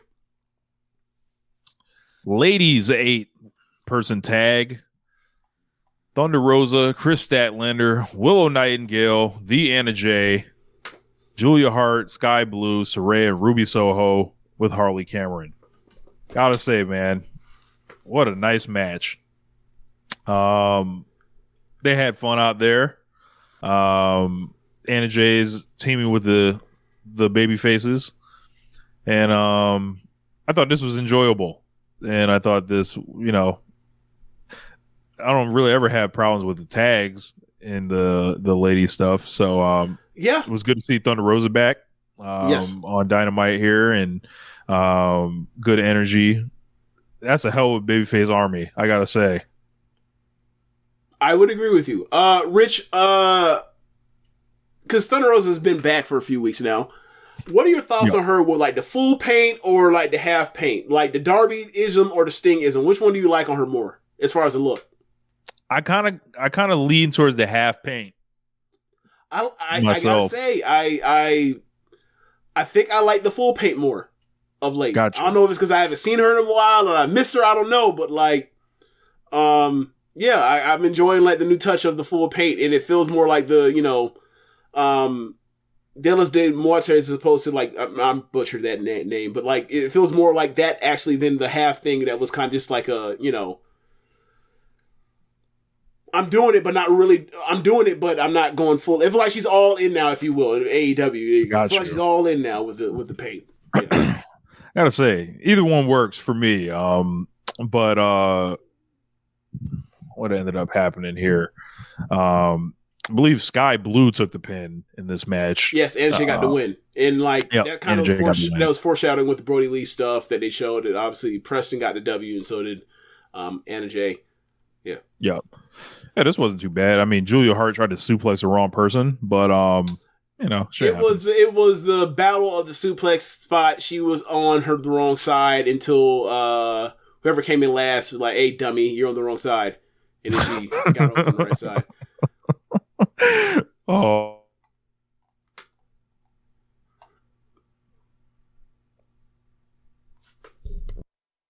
Well, it was pretty good. I didn't see it yet, but I definitely did see people talking about it. They gave her one of those C2 promos after. So they showed Wheeler Yuta calling out Eddie Kingston for Rampage. Ended up watching all Rampage the other night, and fun show. Highlighted by, I would say, the Queen Eminata Hikaru Shida match. Also, Swerve and Matt Sydal got to cooking for a little bit. Okay. I think Yuta and Eddie went a little long, and it was just like Eddie Kingston fully owns the BCC now. He's now beat every member, but had to complete the set. Yeah, I had to do all that. But I gotta say, man, Queen Eminata, since she showed up, she's had 2 matches on between the Shida match and Mariah May, and there's like talk that she's actually signed, like for real, Mm-hmm. but they just haven't done the whole graphic deal yet. Probably they're waiting to give her some type of win. She is been a revelation since she came in with those 2 matches. She's in there demanding people hit and get hit, and obviously we know Sheeta's bought it because we saw like when she goes to like Tokyo Joshi Pro or something, she'll just beat the shit out of like Hikaru Noah or something, right? Right.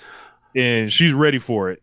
Queen Eminata is definitely ready for it, and I think she's going to be someone that is also responsible for changing the game around here, for making the cap be discovered. I'd say that's going on a little bit. This new kind of like wave that's coming in right now between Eminata, Mariah May, possibly Mercedes on the way in. It's Willow. When Athena's free from ROH jail, there's going to be, Sheeta. They're going to be hitting. Either you going to hit or you going to be like, people going to start looking at you funny. I feel like that's the way this is going. Good. Like, pro wrestling, like, it's easy to spin your disbelief if they're hitting each other at hard and soft places. I'm like, if you're why do you think Bryan Danielson matches work so well? Because he kicks him in the chest really fucking hard. Oh, Jamie Hayter when she returns, yeah. Oh, that goes without saying, yeah. Yeah. But yeah, like, if you're not gonna hit people hard as fuck, at least be like athletic as fuck. And that don't always happen. So like it kind of get left in that kind of weird area in the middle where it's like, oh. Right. So right, and not everybody can wrestle, and like if you one of those, like you don't get to wrestle Chris Statlander every single week. Right. We then got Roger Strong and Brian Keith. Keith did not get his entrance. I was hoping to hear some Steel Tipping on there. Did not hear it. I'm sure they got it in the building. Cost too much. No, he's a Swisher House athlete. Like, he's sponsored by. Does that mean they don't have to pay Swisher House licensing? Like, I don't know what that means. I think like they played it on the ROH pay-per-view. I know they did. Like, I don't know. They've had to play it twice. How much does it cost to play it a third time? Is what I'm getting at. Yeah. I think he'll end up with it. But okay.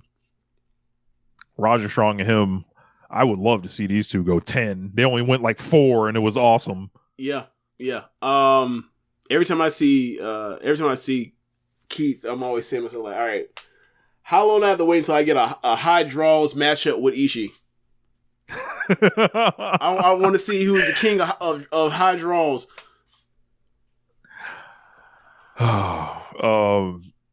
Keith gave him a nice diamond dust. That's a deep cut video game wrestling maneuver. I feel like that's the only reason I know why that's named a diamond dust. I mean, do they even call that video game wrestling at this age? At this stage of the game? Because that's video game wrestling. That's pretty tame now. Yeah. Like that shit was in the video games in the 90s. Like so Roddy got the win. After the match, Cole came out and he came out there with this group, and I was just like, do we have to like keep hearing from y'all? Can't y'all just take a couple weeks off? Like that's where I was at with it. I don't dislike these guys, anything like that. It's just like, come back with a new mission statement. But to his credit, he kind of came up with one, because it looks like there's a Roger Strong, Orange Cassidy thing kind of being set up. Here he said, when he said things would change, it says what he meant. They're not worried about the fans at all because they deserve everything. Strong's a 20-year vet. Said the international title has his name all over it. Cole put over Taven and Bennett for being the greatest ROH tag team champions of all time. I wonder to myself, who could possibly care? Is that supposed to be? I don't know. The Young Bucks? I don't know. Yeah, Briscoes. Yeah. Like, that's supposed Stuff to be like the heat. that. Like, what about these motherfuckers? Right? Yeah. I'm guessing that's the heat. Said Wardlow, their monster, their dominator. Yep, them two. So Wardlow's surrounded with people who respect him when the time is right. We are going to win the AEW World Championship. Cole told the fans to say hello to their new kingdom. Get comfortable. They're going to be there for a very long time. And I was like, take your ass out the ring. Go home. Rehab. Get your foot right.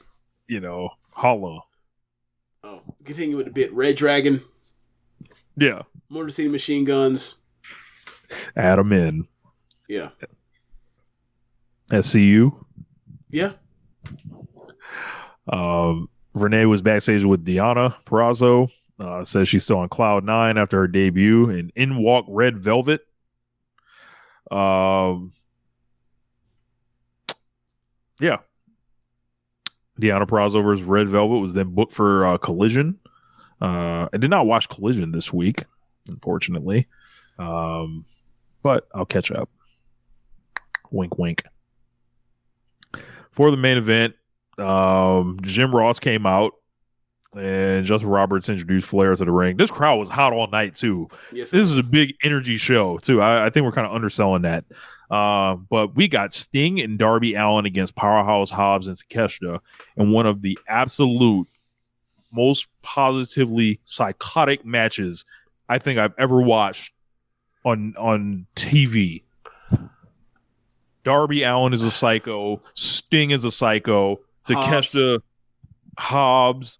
Bro, these motherfuckers decided, like, yo, we're going to tear this fucking building down. Like, I can't remember the last match I saw where I was like, oh, I think 3 people got a concussion in one match.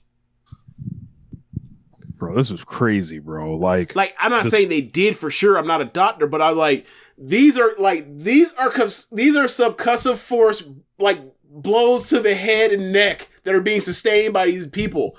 What is happening?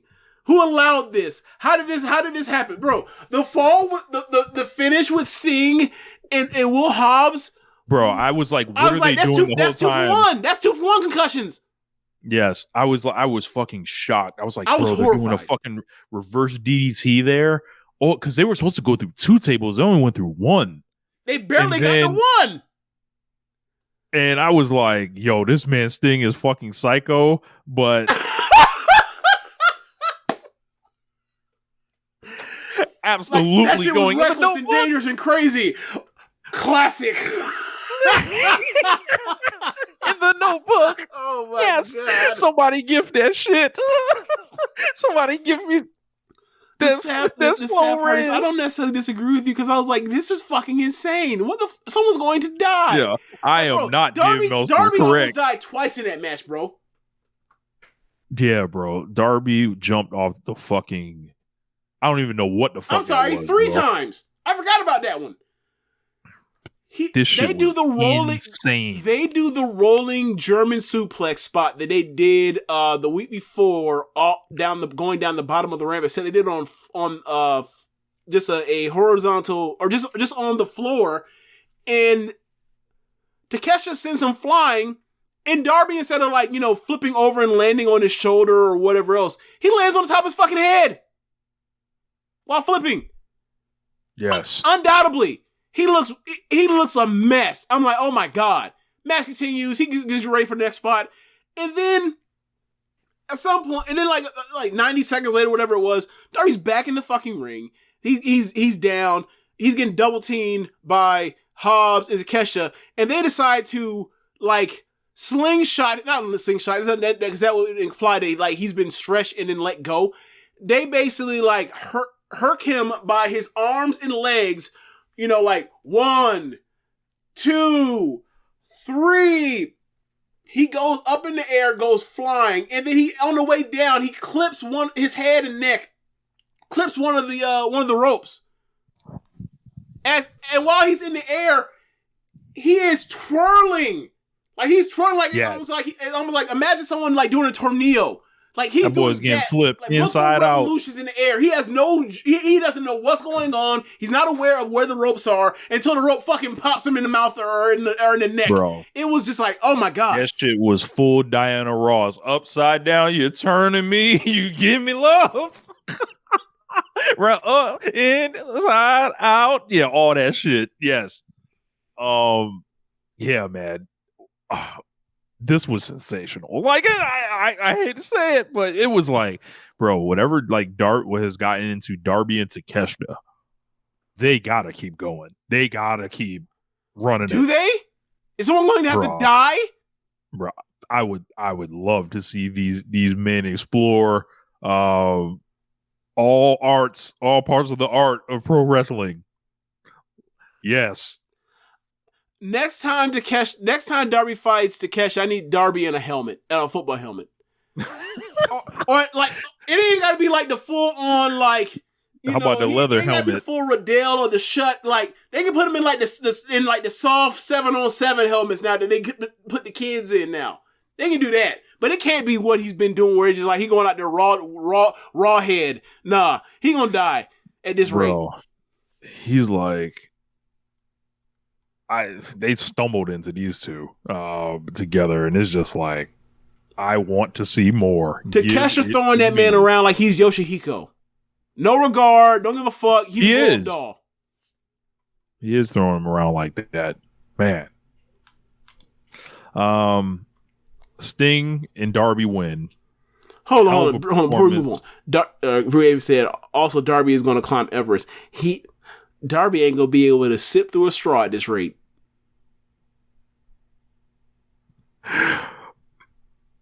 As Tunnel Talk would say, don't climb Everest. After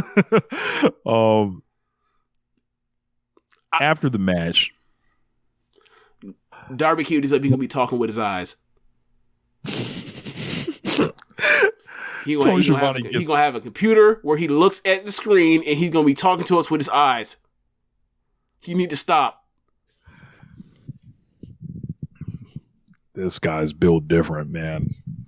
I don't know what drives him to do these things, but brother, it's ain't awesome. No thrill worth seeking like this.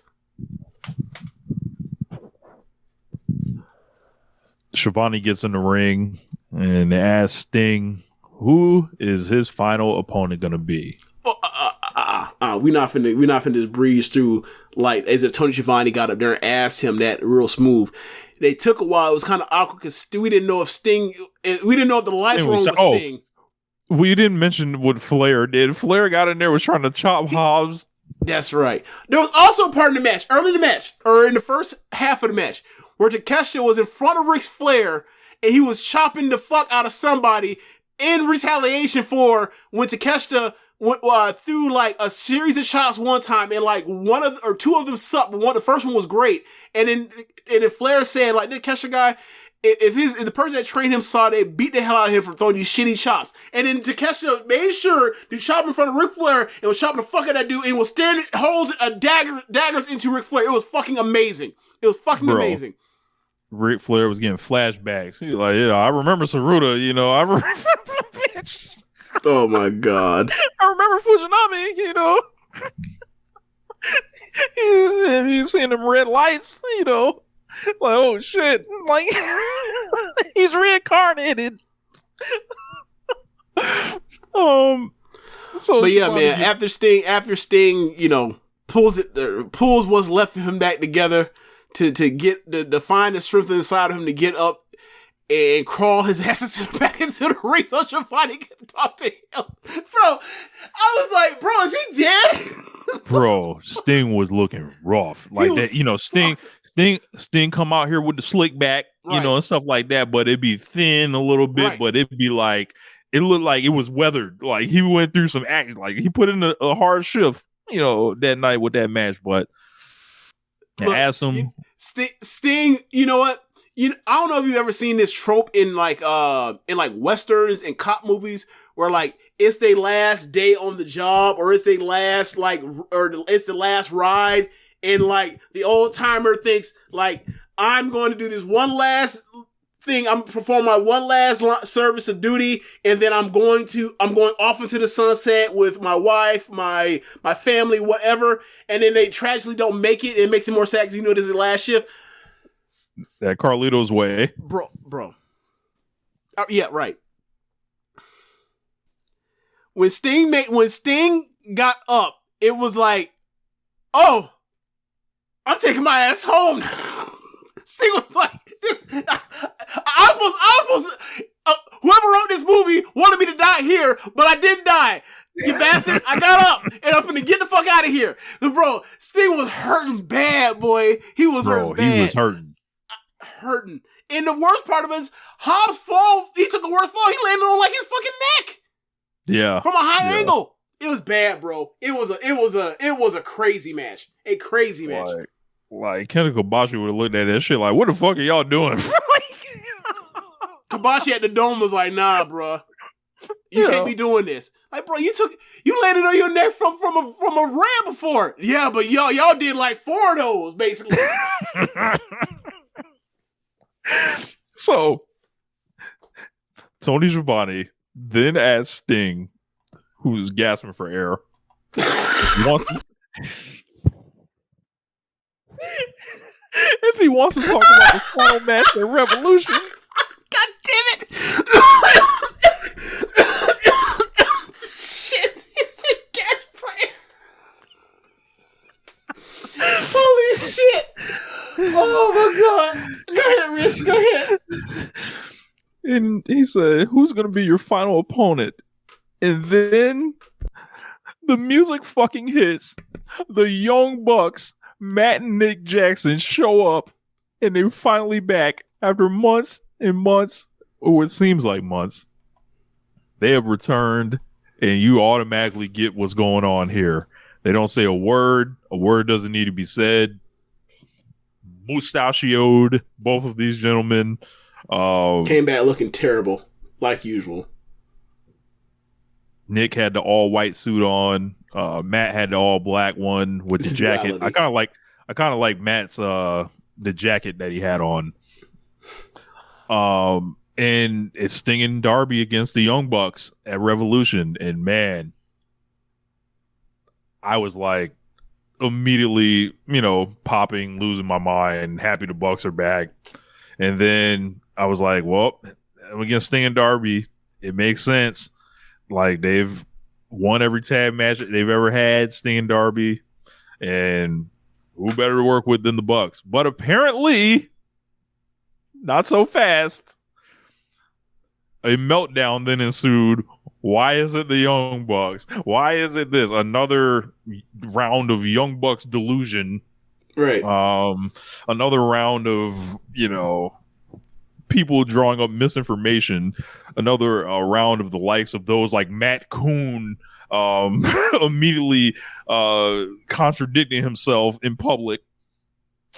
Another round of poor FTR. Another round of people just not understanding what and who these guys are, not only to this promotion, to wrestling at large. Sting worked against the Bucks at the original Forbidden Door with Darby and Shingo against ELP and the Bucks, right? And said that was like the most fun he's ever had in a wrestling ring. The Young Bucks, obviously, they have more great matches than everybody, can carry people. They are going to, in Greensboro, North Carolina, they are going to put on a masterpiece of Southern-style tag team wrestling for Sting's final send-off. Sue Williams said it best. All you old motherfuckers that didn't vote for the Young Bucks at the Wrestling Observer Hall of Fame, this is for you, baby. This is it. This is gonna be it. This is going to be where they continue the lie, where they're fighting on that lie about the greatness of the Bucks and that them totally not understanding.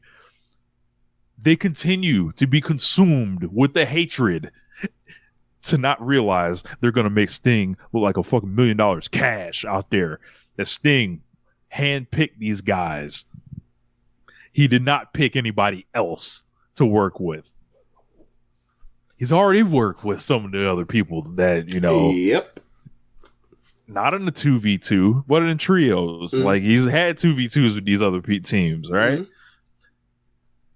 Bro, they're doing all this for what, man? Like, it's just the levels of crying. I don't get it. Like,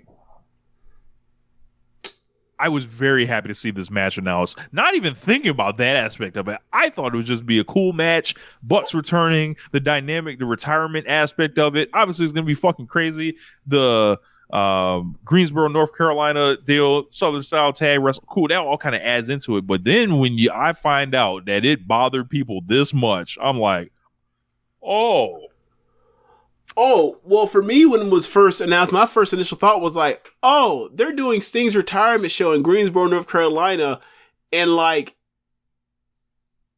FTR clearly would have wanted this match. They didn't get it, and I thought it was fucking hilarious. Because both of them from North Carolina. They're NWA cosplay tag wrestlers. The Midnight Express and the Brainbusters, and they don't get to wrestle Sting. I thought that this was fucking hilarious. I thought it was fucking hilarious. Like, I don't know what they're doing on the show. I don't care. If they're on the show, then hell, I would like for them to get the tag belts off of Starks and Big Bill, whatever. But like, I thought it was fucking hilarious, and like, I just knew that like there were going to be people that were going to, like start the proxy war, and like I knew it was going to happen immediately, and I was like, I'm not even going to stick around to see it. I just know what's going to happen. So I sent him my tweet and I left.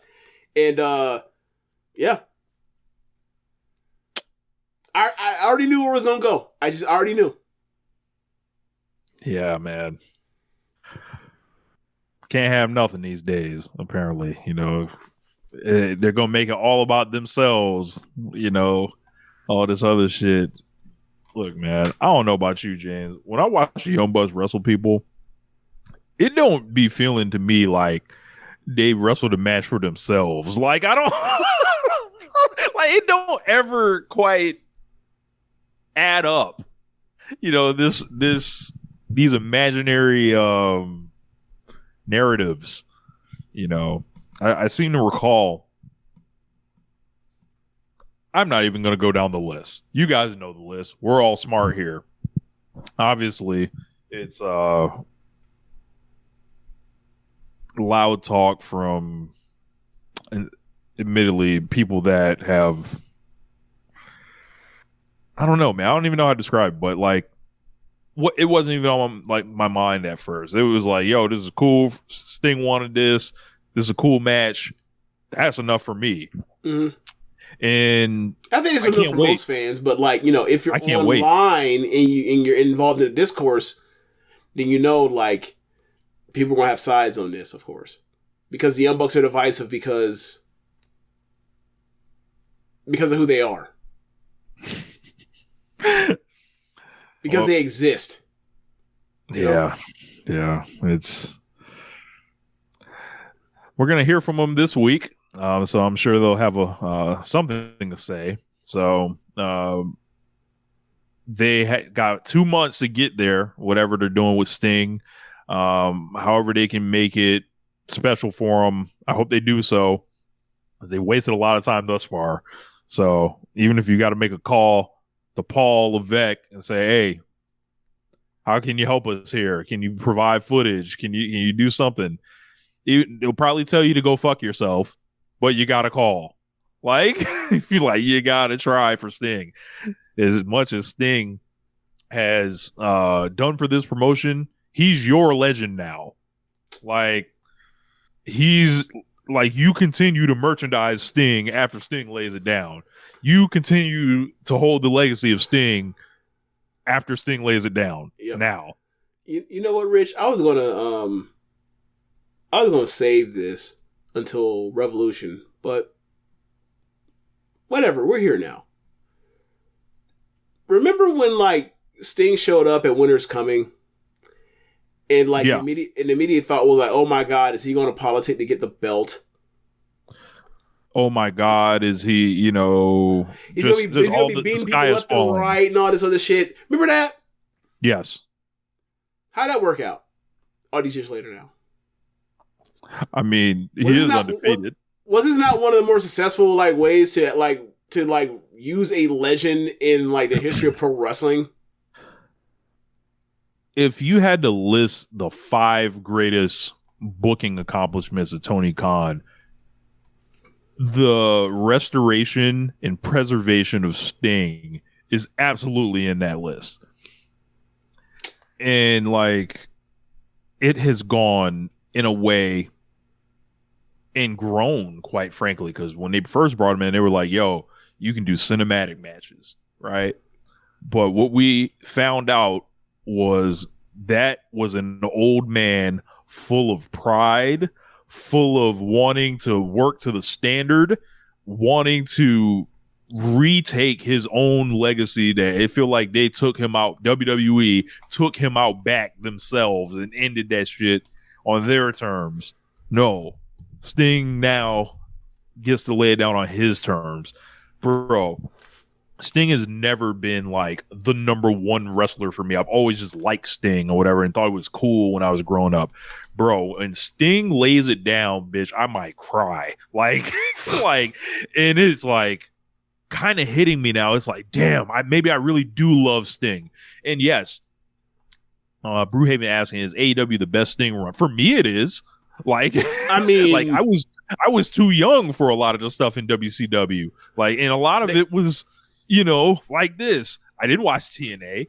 WWE, definitely not. Yep. Sting had higher peaks, obviously, in WCW / NWA. But as far as like, this is 18 straight months. Like, he's never done anything bad. It's all been quality stuff. It's low stakes, sure, but it's like, it's always fun. It's always a blast. The crowd's always super over for him. The matches always work. I think, like, he's only had like maybe like, I don't know how many matches he had. 50 matches in AEW, something like that. There may have been like 2 that stunk. Or 2 that weren't good. No one shows up to wrestle Sting and mails it in. Everyone shows up for Sting out of how much they respect him, and they bust their ass in there with Sting. and Sting fucking matches him. Like, and it's like, of course he's gonna go into this match with the Bucks, and like it's a night off, damn near. It's like this is a fucking victory lap, man. Right. Like the people that don't want to see this, it's like there's gonna be. I'm sorry, I love you. There's gonna be that stuff in there just for them, and I hope they get nice and worked by it. Mm-hmm. But for Sting, this is a victory lap. He's done the hard work in AEW. Now he gets essentially like to get led through the match by like, at least in Nick's case, like one of the greatest minds in the history of like this business for putting matches together. Mm-hmm. What do y'all think is going to fucking happen in this? Right. The crowd's going to go fucking crazy. Everyone's going to be crying. It's going to be emotional. It's going to be spectacular all in one. Darby's going to go fucking nuts. Whatever they do to sign off with each other. Bro, we're looking at a legendary moment in wrestling waiting to happen. And people, all they want to do is hate their way through it. Like, yeah. I'm so fucking tired of these niggas, man. Like, so I said 50 matches. I overspoke. It's like 24 on the match guide, right? I'm looking at Cage Match right now. Right. 24 matches. Only 3 of them are not above 6. Mm-hmm. Like, he's had nothing but quality matches. He's had 3 stinkers in basically 3 years. Amazing. Yeah. But yeah, that was Dynamite. Yeah, man, I think. Do we have anything else? That's it, man. Yeah, I think that's it, man. Yeah, so thanks for listening, y'all. That's the end of the show. Be sure to rate us on whatever app you're using to listen to this with. And let's see. Do we have the... No, we don't. If you are listening from the podcast, be sure to go to... Or listening from... I am sorry. If you're listening or watching from the stream, go to the podcast, go to the show notes, and go to our Word Circle link and donate there. And be sure to listen to other shows on the network. Besides One Nation Radio, you have Keepin It Strong Style. You have All Things Elite. You have Imp's WWE Adventures. You have Wrestle Art with Chris Things. You have Tunnel Talk. You have the Trish and Sarah Wrestling Podcast. And you have All Things Elite. Thanks for listening, y'all. Later. Peace.